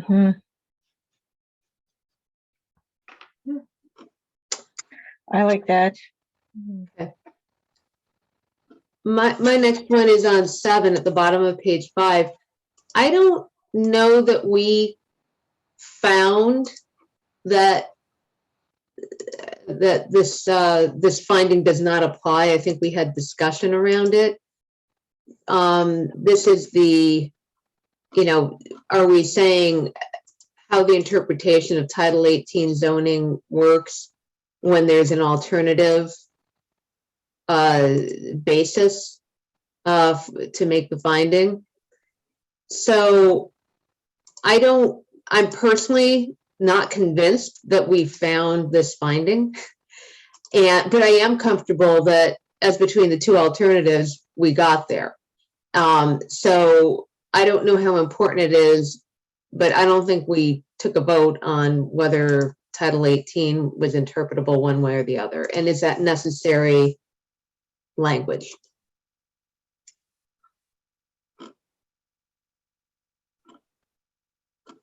So Laura, do you know if we had a vote on this? I mean, in general, did we have a vote on the findings, or did we just discuss the findings so we could move forward to get to the hearing? You just discussed them. So what staff typically does is we just try to take your discussion and try to draft that into more affirmative language. So if we haven't drafted in the way that you want to see it, that's exactly the feedback we're looking for. So it would be something like there were two points of view or possibilities regarding this subject. And between the two of them, as Judith suggested, the commission agreed that we could make the overall finding.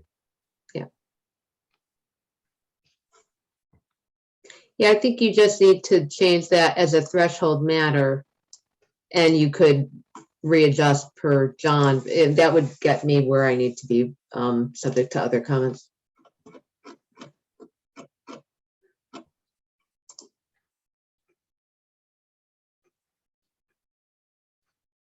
Other comments? Does the finding actually reference the word clientele?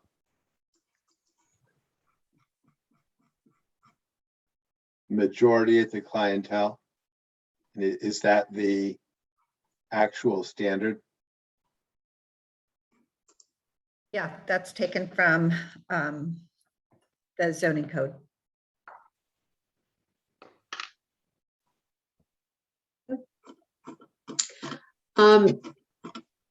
The night lighting, our ASCC, this is more a question because it says no new lighting is proposed, but now we've got temporary lighting. It's not a big difference, but does that need to be consistent with, you know, the TNCs that are coming later? It should, thank you. Hey, Judith, sorry, can I go back to that number 7? Are you saying that we're going to leave it that either the title does not apply or we've met the majority of the clientele from town?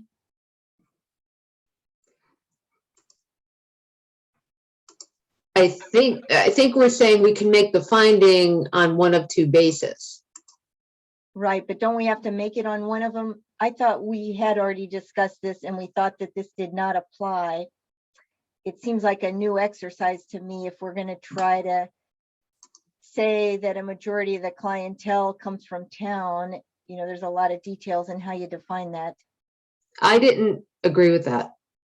So maybe others had a different view, which is fine.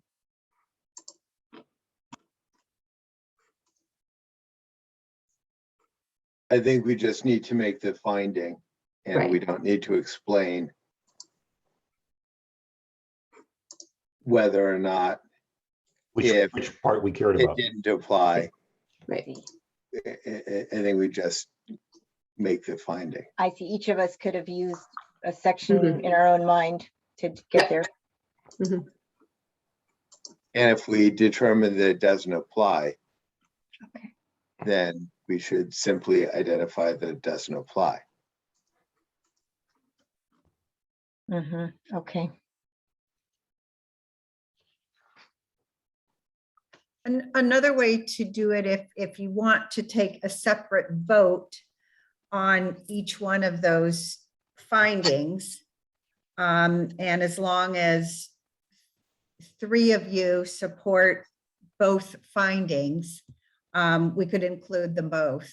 If there isn't 3 votes for one of the findings, then we would simply eliminate it. So that would certainly cover all the bases, wouldn't it?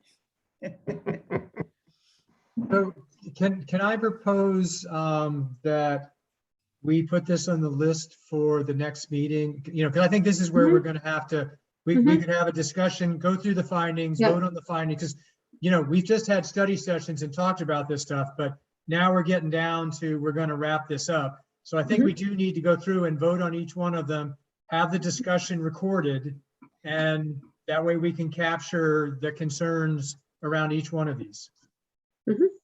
Okay, so I think that's fine. I don't think we have to do that tonight. I think we just acknowledge that, because I think that's true of all the findings 1 through 7 or 8, whatever the number was. I mean, I had that on my list is, I mean, we do at some point need to vote on the findings themselves.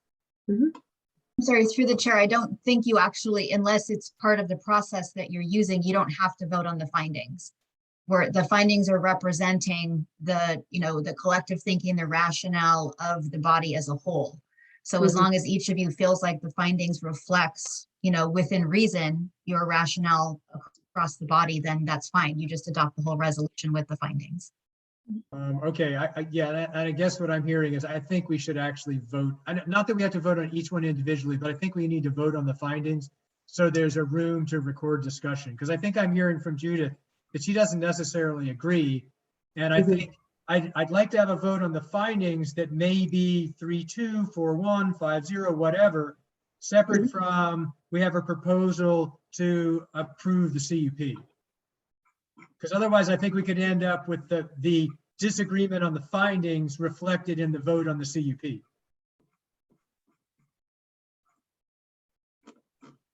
Well, there's really only one finding that has two alternative bases for it. Yeah. And that's finding 7. Right. So I would recommend that if you're going to take a separate vote, that would be the only finding that you take a separate vote on. Mhm. And if you don't agree that you can't make any of the findings for any of the other findings listed in Exhibit A, then you should vote against the motion. Right, okay.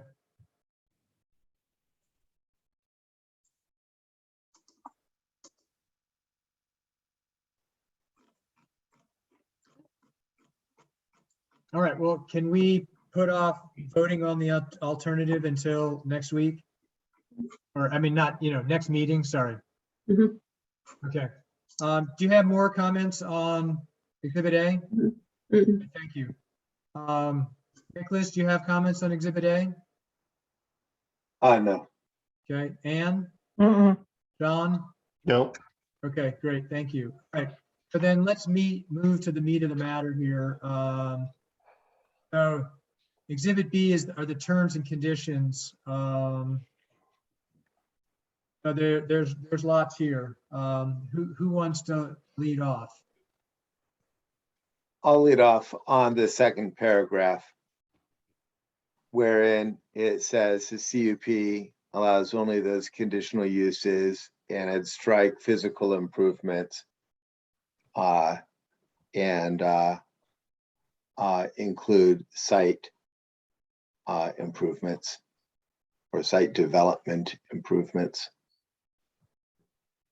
Okay, and you're trying to get around things like the I don't know bouquet what of a flowers? physical, I don't know what a physical improvement is, and I don't want to have that conversation unless. Yeah, I don't- okay.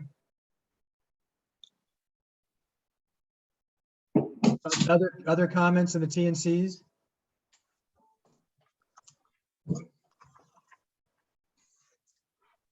So I go down to number 13. Okay, so hang on if we're going to jump. Yeah, hold on. on. Hey, okay, I want to talk on page, continues page 9 on item 2. Mhm.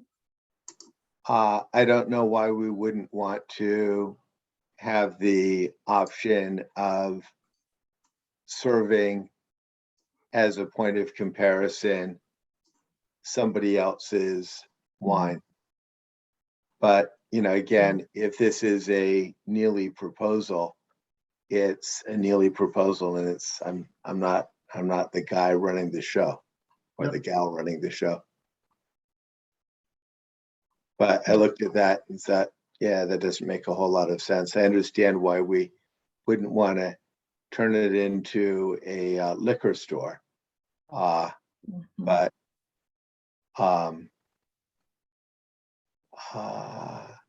seems it's not an obvious choice, but again, it's a Neely kind of feature of its operation. We didn't suggest that. It's not there at our suggestion. I invite you to think about it and do what's right for Neely. I think it's in the ABC wine grower license 2 regulations. You can only sell your own wine, but we can double check that. So again, I don't know, but yeah, Yeah. And I would also recommend, unless you have a strong feeling here, I think the more things we leave alone, the better. So. Why? Why? Because then I think we're just going to open up more public discussion. My goal is to try to next week have this just about closed out and not open up a whole bunch of new issues that need a whole bunch of additional public comment. So every one of these. Respectfully, this is the first time that we're seeing the red line. Right, but that's not a new piece. That was in the old CUP, I believe.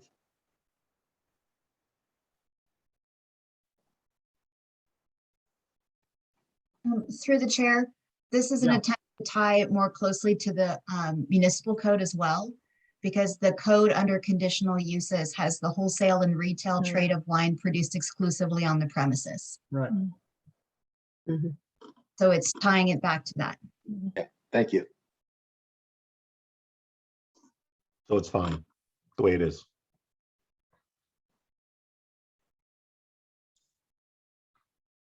What about, I like the things that Judith Murphy, the Conservation Committee suggested. They seem like they'd go in this around 1 through 7.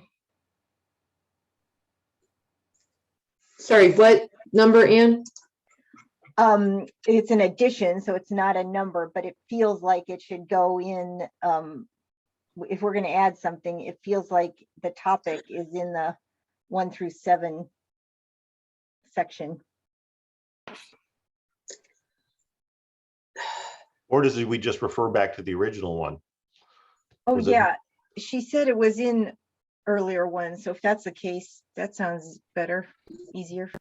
Yeah, the related conditions are in the second CUP. I see. That comes later. I believe it's condition 35 of the second CUP. Oh, okay, so it is already there. Yeah, It Judith was expired asking- 6 years ago. It I'm had, sorry. it had an end date on it. It expired 6 years ago. I see, it expired. Okay, thank you. So if you want to strengthen that one or adjust the language, that would be in the list you're looking at, number 35.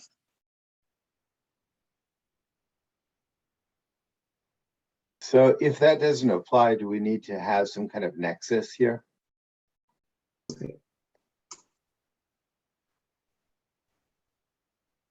Right. Council? Well, I think that it probably relates to the consistency with the general plan and the ability to preserve the open space preserve and putting, allowing more of a view shed to the open space preserve through the pruning would help you make that the finding that it is indeed consistent with the general plan. If you feel that the view as currently landscaped is sufficient, then you wouldn't have to, then there probably wouldn't be a nexus for that particular finding. I hate to keep interrupting, but the general plan for the community open space preserve calls for preservation of the natural condition and the agricultural character. And when trees grow bigger, that's the natural condition. So it actually is not defined as open space.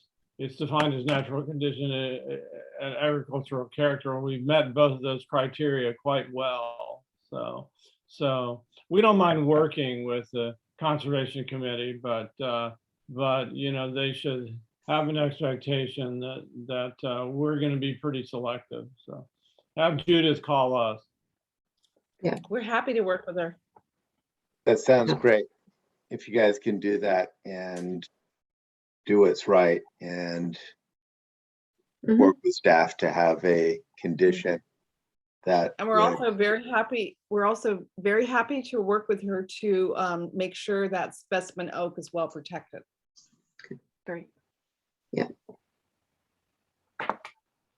Okay, Yeah, I'd sorry, I like- derailed us. We're back at 1 through 7, I think. Well, are we going to circle back on that topic, or do you want to keep going in order, Craig? Well, I think we should, I mean, that's like number 35. I think we should try to, Right. otherwise it's going to just turn into chaos here. Yeah. Okay.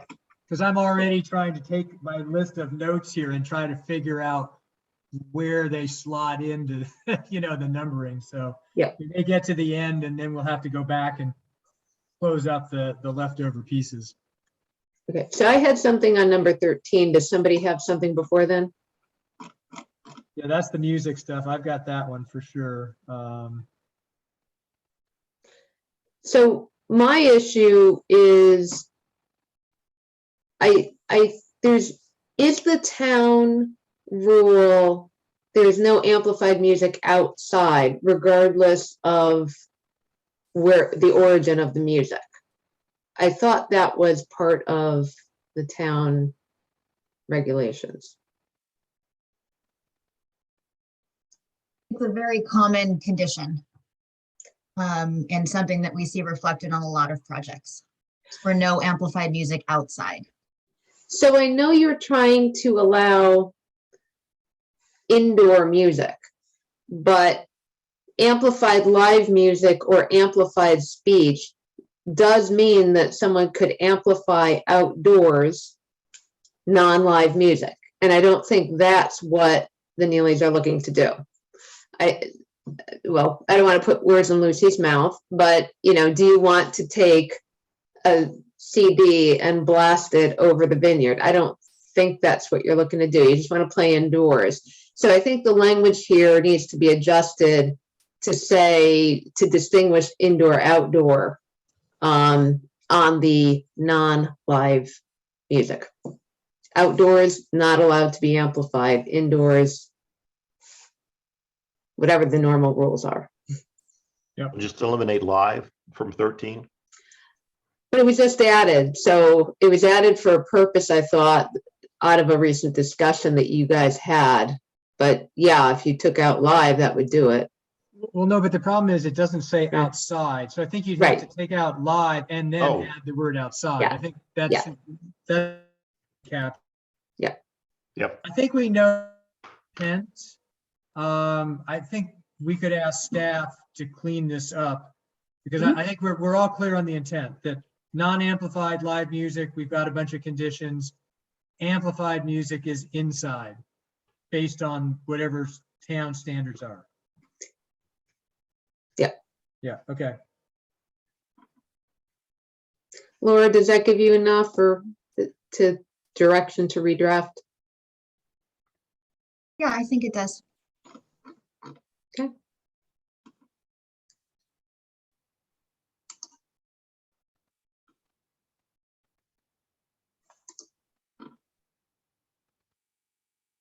All right, so there's a bunch of our stuff here.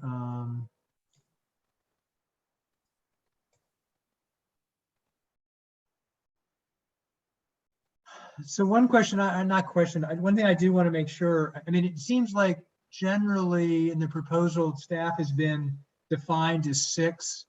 I just want to make sure when we get the final set of T&Cs that we limit staff to 6 through all the various machinations of this. So we've got a consistent view of, the visitor numbers and the staff numbers. Through the chair, as we were talking about this, we wanted to make sure we have a shared understanding. We understood 6 to be their staff, that you could still have a food truck operator, you could still have a caterer, and you could still have musicians, and those would be separate.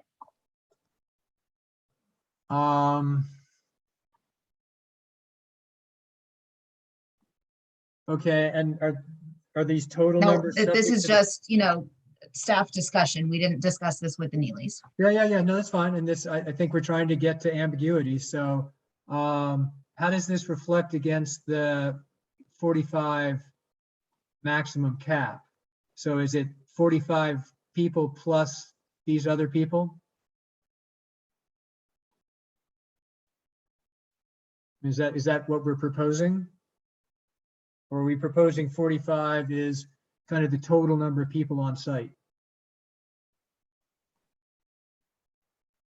Right now it says 45 visitors.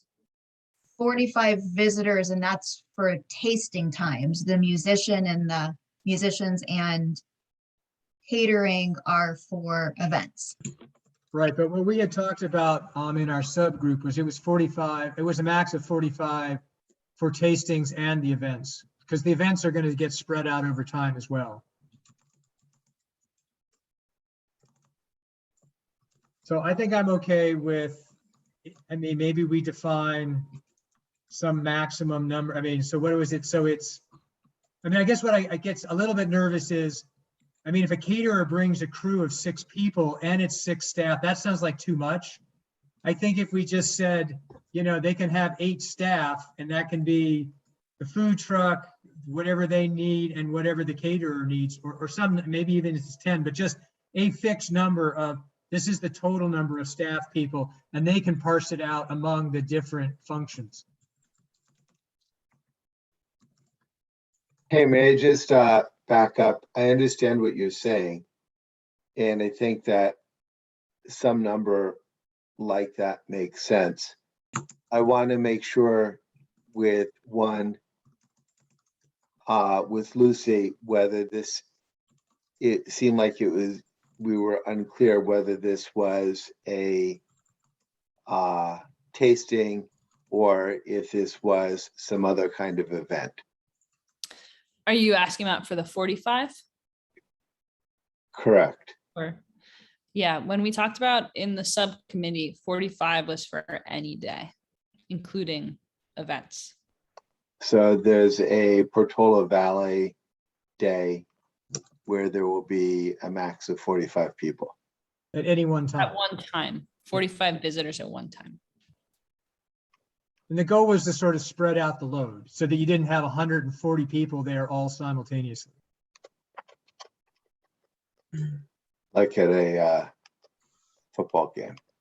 Yeah, like a football game, exactly. So So- Lucy, I think that the Neelys need to figure out how many staff they need and how to call that out right. yeah.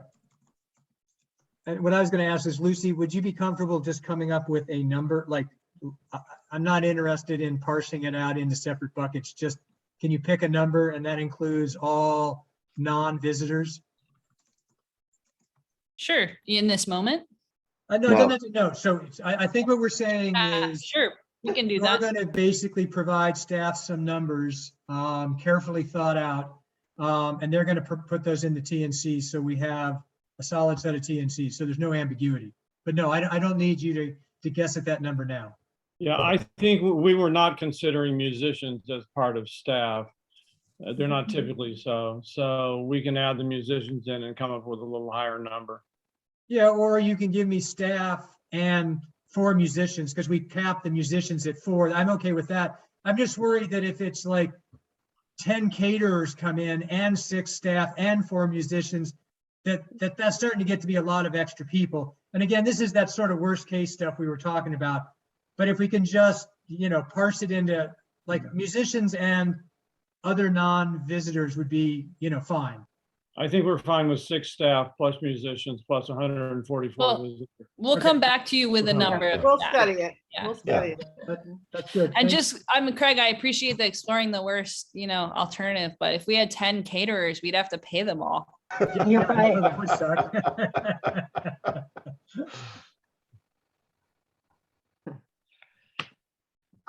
Okay, so we were at 13. And feel free if we're not quite sure where these things fit, but so are there issues? I'll get back to 13. Okay, so there's 13. Do people have issues past 13? It looks like the 19 next- is my next one. Say, go ahead, Ann, what was it? 19. 19, okay, go ahead. Oh, I just wondered, do we really want to say solar lights? I've tried to use solar lights but under a tree, it really doesn't work. But that's where you need it. Sometimes it's dark. And I was going to call out the same thing, but I was heeding our chair's admonition to, but can't help but notice that as well. Yeah, I mean, the idea they're temporary, so you could charge them someplace else, but I would be fine if we just remove solar. I mean, as long as they're temporary and they meet, I think we should add though, I mean, they're temporary and they meet the Portola Valley light standards, which, you know, they point down. I mean, we have some standards for what that kind of light, how that lighting should behave. So I think I'd like to see, we could remove solar, but I think we do want to make sure that it's within the lighting guidelines. Does that seem reasonable? Yeah. Okay. All right. So passing 19. 20, there just needs to be a true up for family here as well. Okay.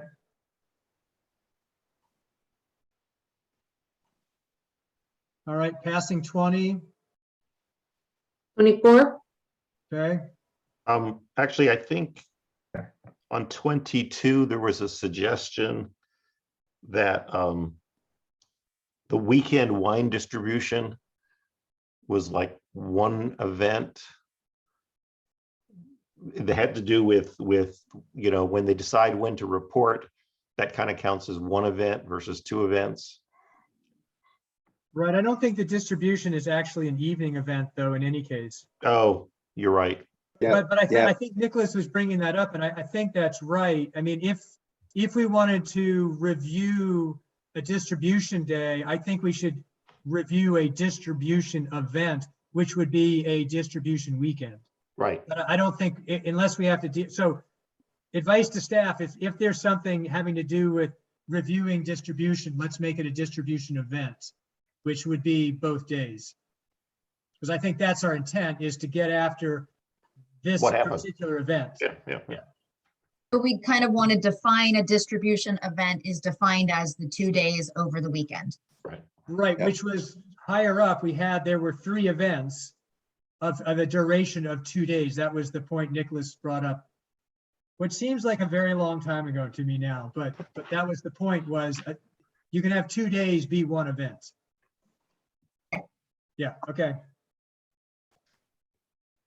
All right, one past 22. It's 24. Okay, go ahead.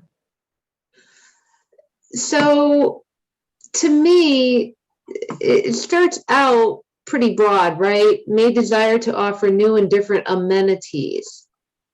I do know it goes on to say the interpretations will not expand the uses, and the comedian instead of music. It does make sense, but I don't know how in practice you can tell what's an interpretation. Let me put it this way. I don't like the first couple of lines, right? I don't like the first couple of lines because it seems to open up the world and then bring it back. Right. So I would probably find a way to phrase it in a more targeted way, more like that as the applicants, you know, operate this under the CUP, they may seek confirmation that a given activity is within the CUP, something like that, rather than new and different amenities. Yeah, I would go with that.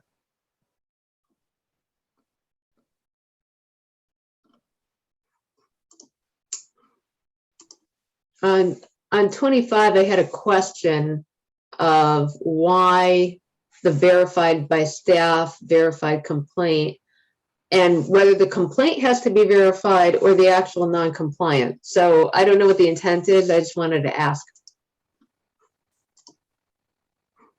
So if I understood, because I asked Laura a similar question, I think the goal was if a complaint comes in, to at least do some due diligence, have staff do some due diligence on the complaint. Oh, no way. So I think we just need to, otherwise, I mean, if it's just like, if anybody complains for any reason and you just say that's a complaint, that seemed too, I mean, too liberal, like, you know, anybody who wants to just get in the way just keeps making complaints. So I think it was meant that staff was going to do some filtering. So I think that was the intent. Maybe we can come up with better wording. So it's the non-compliance that's verified. Yeah, I mean, Laura, is that what you're after? Yeah, that's what we're after. Okay. I think that's where we added, I think that we went to the review Okay. 1, 2, and 3 Yes. Okay. in that section, right? Yeah. I mean, the wording's not bad. I honestly read it 2 different ways. So maybe if you can think of tightening it up, but it seems to do the trick. Now, there was discussion about this earlier, but it went a couple different places and I want to make sure we get your direction since we're on this condition. So what years did you want to see the reviews? Show us your fingers, Nicholas. 1, 2, 3, 3, 5. and then what? 5. 5, And then 10, right? Every 5 years after that? and then every 5 years thereafter. Yeah. Yeah, because I mean, we can know if it seems like things are getting out of hand, then we can bring the reviews back in.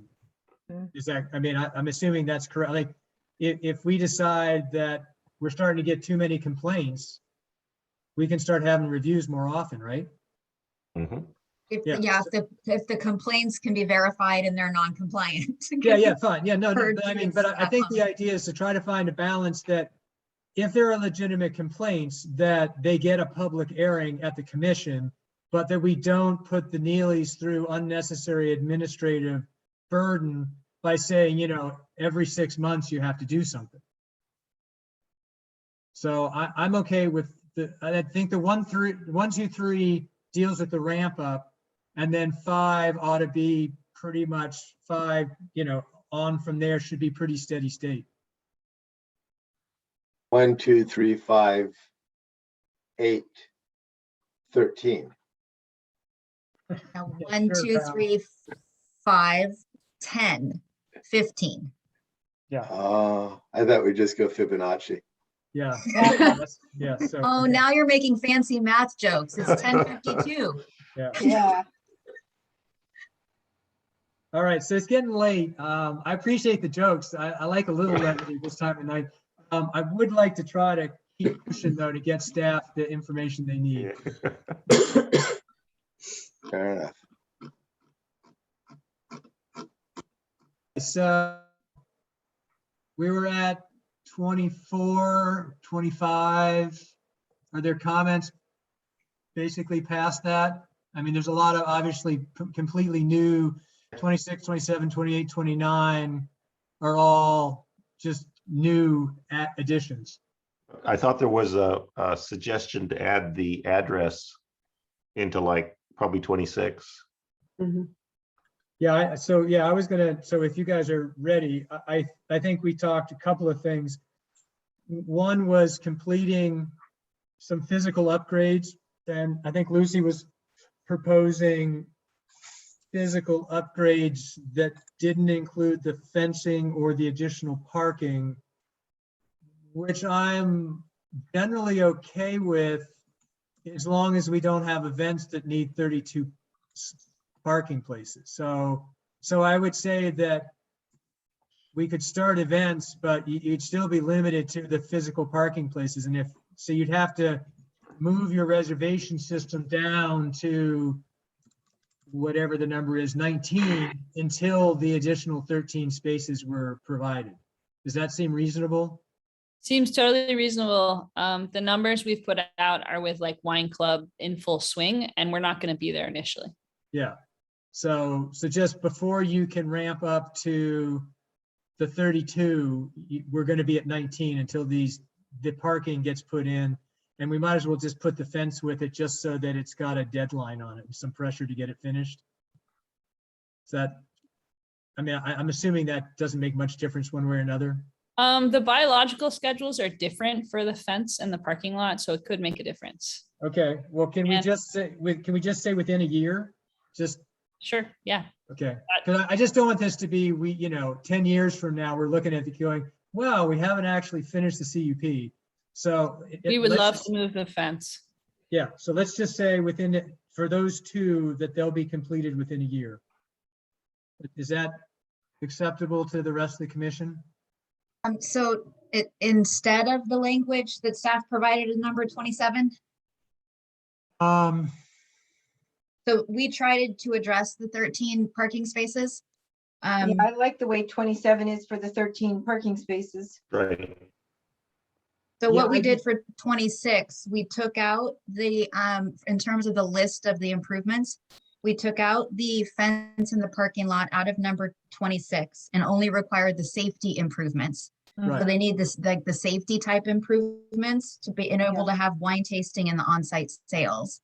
Then Good. for the events are covered with number 27, and they either have to install the 13 parking spaces, or if the parking spaces haven't been installed yet, then they would have a proportional, number of visitors according to the parking spaces that they have.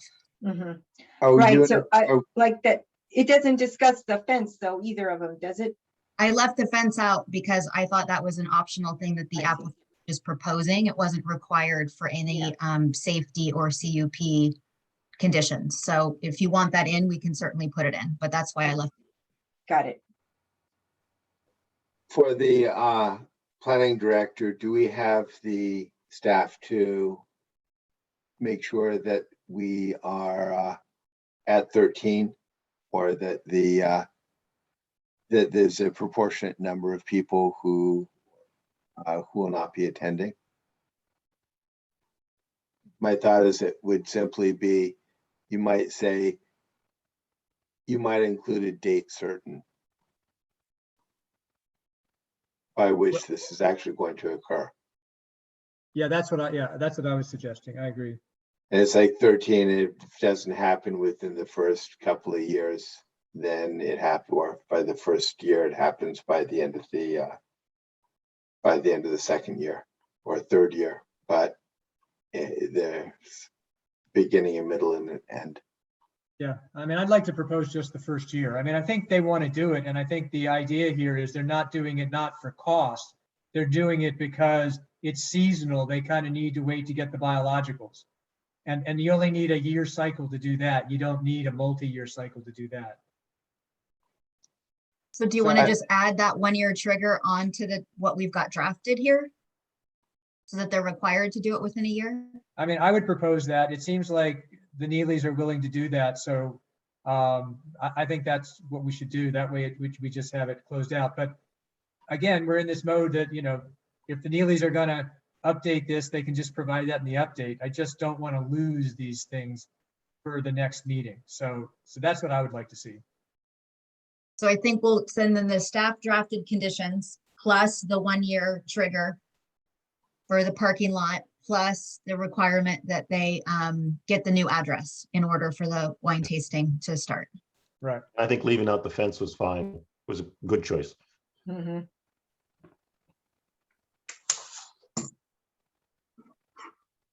Okay. So any other comments on these new wording here? And 28 and 29 are just administrative, that they have to comply with their own project description, and 29 is the standard condition. Right, yeah, exactly. Okay, so going to Exhibit C. So comments on Exhibit C? I mean, I think the big thing worth calling out here is option B does imply that we're approving a fairly significant additional impervious surface just because of its location. I'm okay with it, but that's just an implication of option B. Was the same issue with physical improvements need to be applied? In terms of getting the road widened and stuff? No, the reference, we're on Exhibit C, right? Yeah. And the second paragraph has the same Yeah, that was nomenclature that bothered Nicholas before, so I think it needs to be consistent, right? Yeah. Right. Yep, thank you. I was waiting for him to speak up, but thank you, John. I'm looking out for him. That's good. We got to look out for each other. It's getting late. Okay, then what was the next one then? Oh, the impervious surface. Yeah. Yeah, But just options be what we've been heading towards, right? I mean, it was still left sort of leftovers, there being A and B, but it's been B for like forever, right? yeah, I mean, I think that that's what the Neelys have been asking for, and we're Yeah. just making it clear. Yeah. It's just one of those things that by reference, there is an implication here, and I just want to make sure everybody's clear on the implication.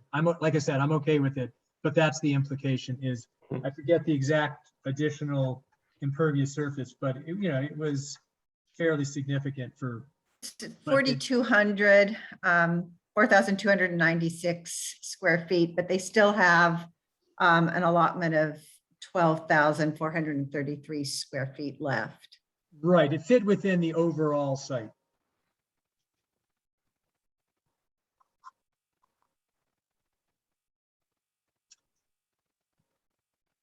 So other comments on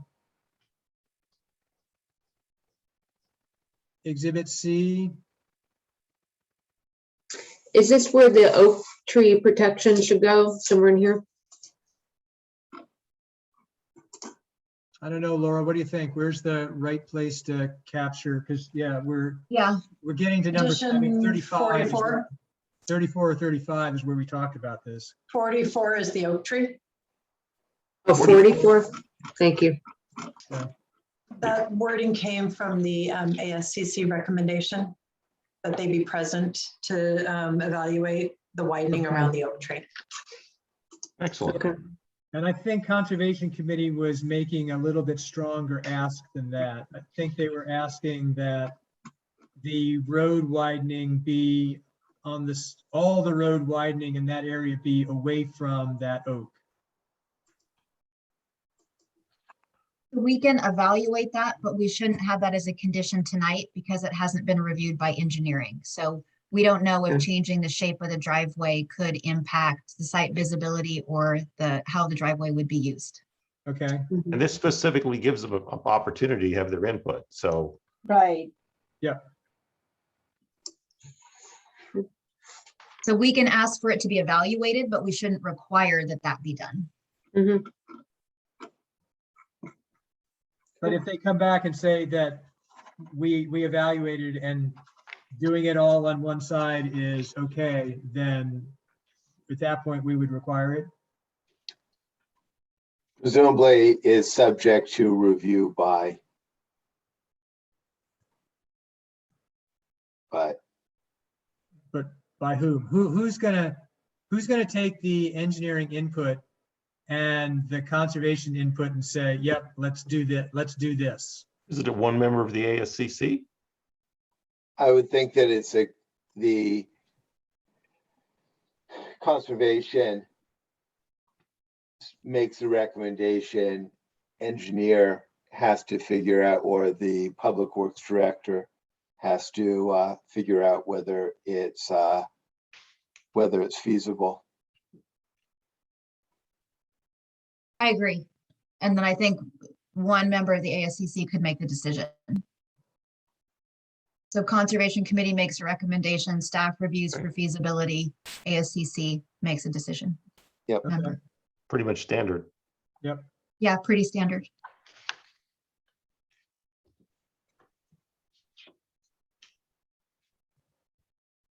All right, other comments on Exhibit C?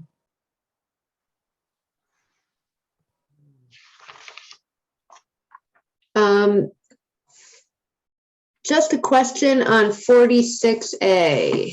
I'm a little unclear on how this works. It's first reviewed and approved by the planning director or planning commission, depending on the scope of the changes.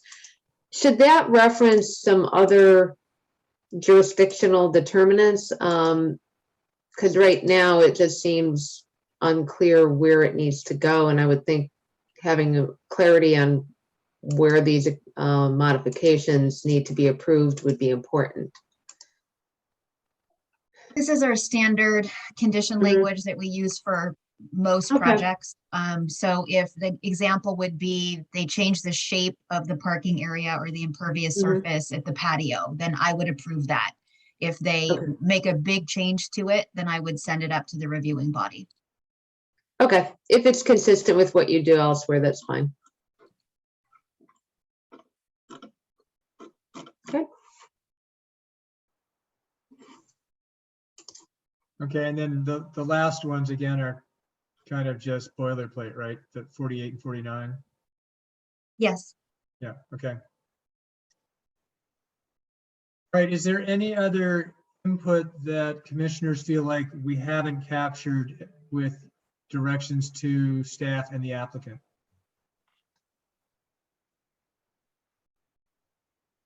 Okay, great. Thank you all. I mean, this is a hard slog. I appreciate everybody pushing through this. So I think the appropriate thing now, if I understand, is we need a motion to continue the hearing. And I think in this date, are we saying the date certain of the next meeting? Is that the right next step here? Yes, I think that's the next right step, because if Okay. our understanding is we're going to make these changes that we've been directed to the resolution, the findings, and the attachments. We're not going to provide any other additional information because I'm not hearing that anything is needed. The Neelys have a few decisions to make that they're going to provide to staff, and staff will integrate those things into the terms and conditions. And then you'll have a chance to look at that very final language at the next meeting.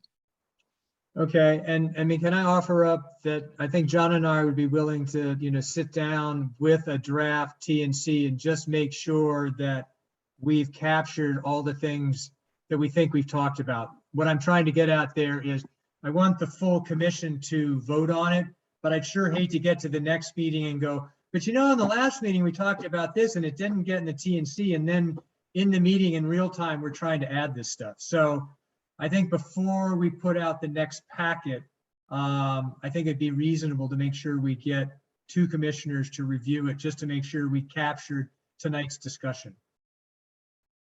Okay. Okay. So it just means, again, we're back in the 2-week crunch, given we have to get it out basically a week from Friday. So, we're going to be back. A week from today because of Thanksgiving.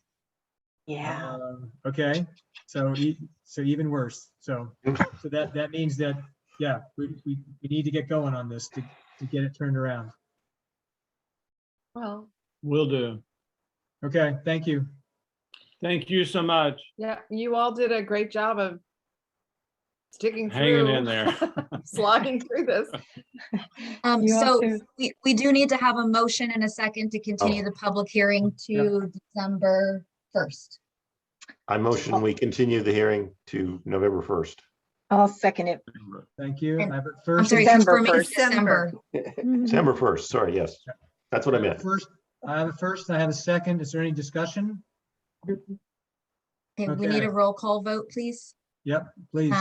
Commissioner Goulden, Aye. Commissioner Haskell, Aye. Commissioner Targ, Aye. Vice Chair Koff-Still, Aye. Chair Taylor. Aye. Okay, that continues the hearing for tonight. For the public, how many people are left here? For the 12 people that are left, God bless you for hanging in here.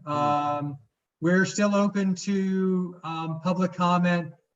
The strong goal is to try to get these TNCs nailed down and get them approved at the next meeting. So if in the process you feel like we haven't captured what you think is important, I would suggest that you send an email into the planning department addressed to the planning commissioners, so we make sure that we review that in this next week before the TNCs get finalized. Okay. And please send that to we have a direct email address for this, planning@portolavalley.net. Right. Okay, great.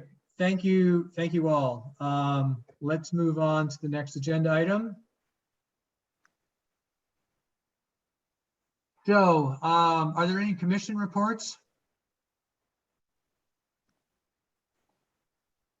So No There was a commission meeting reports? at the ad hoc housing element, a meeting in which there was a discussion, lively discussion of the nature of ADUs and the role that ADUs can play within the housing element. Okay. Any other commission reports? Or committee reports? I guess we call them commission reports, but they're probably any committee that we're sitting on. Okay, so hearing none,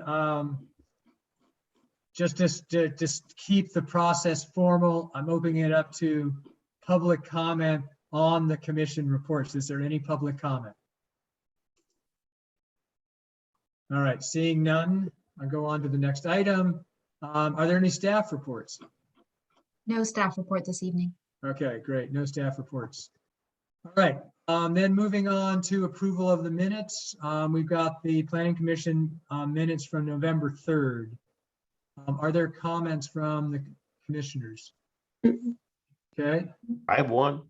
Okay. Minutes. Page 420, about halfway down. Commissioner Goulden said that the commission wishes to preserve lower decibel levels in the preserve area. I'd add, it should be noted that most of the preserve is located further away from where the events are to be held.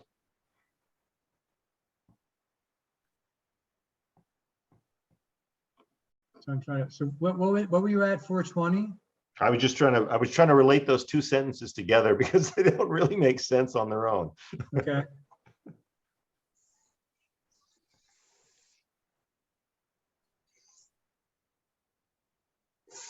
All right, so is that enough information, Laura, for you to make sense out of those two sentences? Yes. Okay, great. Any other comments on the minutes? Okay, Judith, no. Anne? No. Nicholas? Negative. Okay, can I get a motion to approve the minutes? Motion to approve. Thank you. Second? Seconded. Any further discussion? Can I get a roll call on the minutes? I'm sorry, through the chair, you should ask for public comment. I'm sorry, you're absolutely right. Thank you very much. I'm getting tired. It's getting late and I'm getting tired. So before we do the vote, let me open it up. Are there any public comments on the minutes?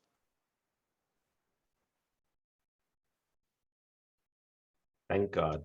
Yeah, thank you. Thank you. For the 10 people who are hanging in there, thank you very much. Okay, so seeing no public comments, we've got a motion, we have a second.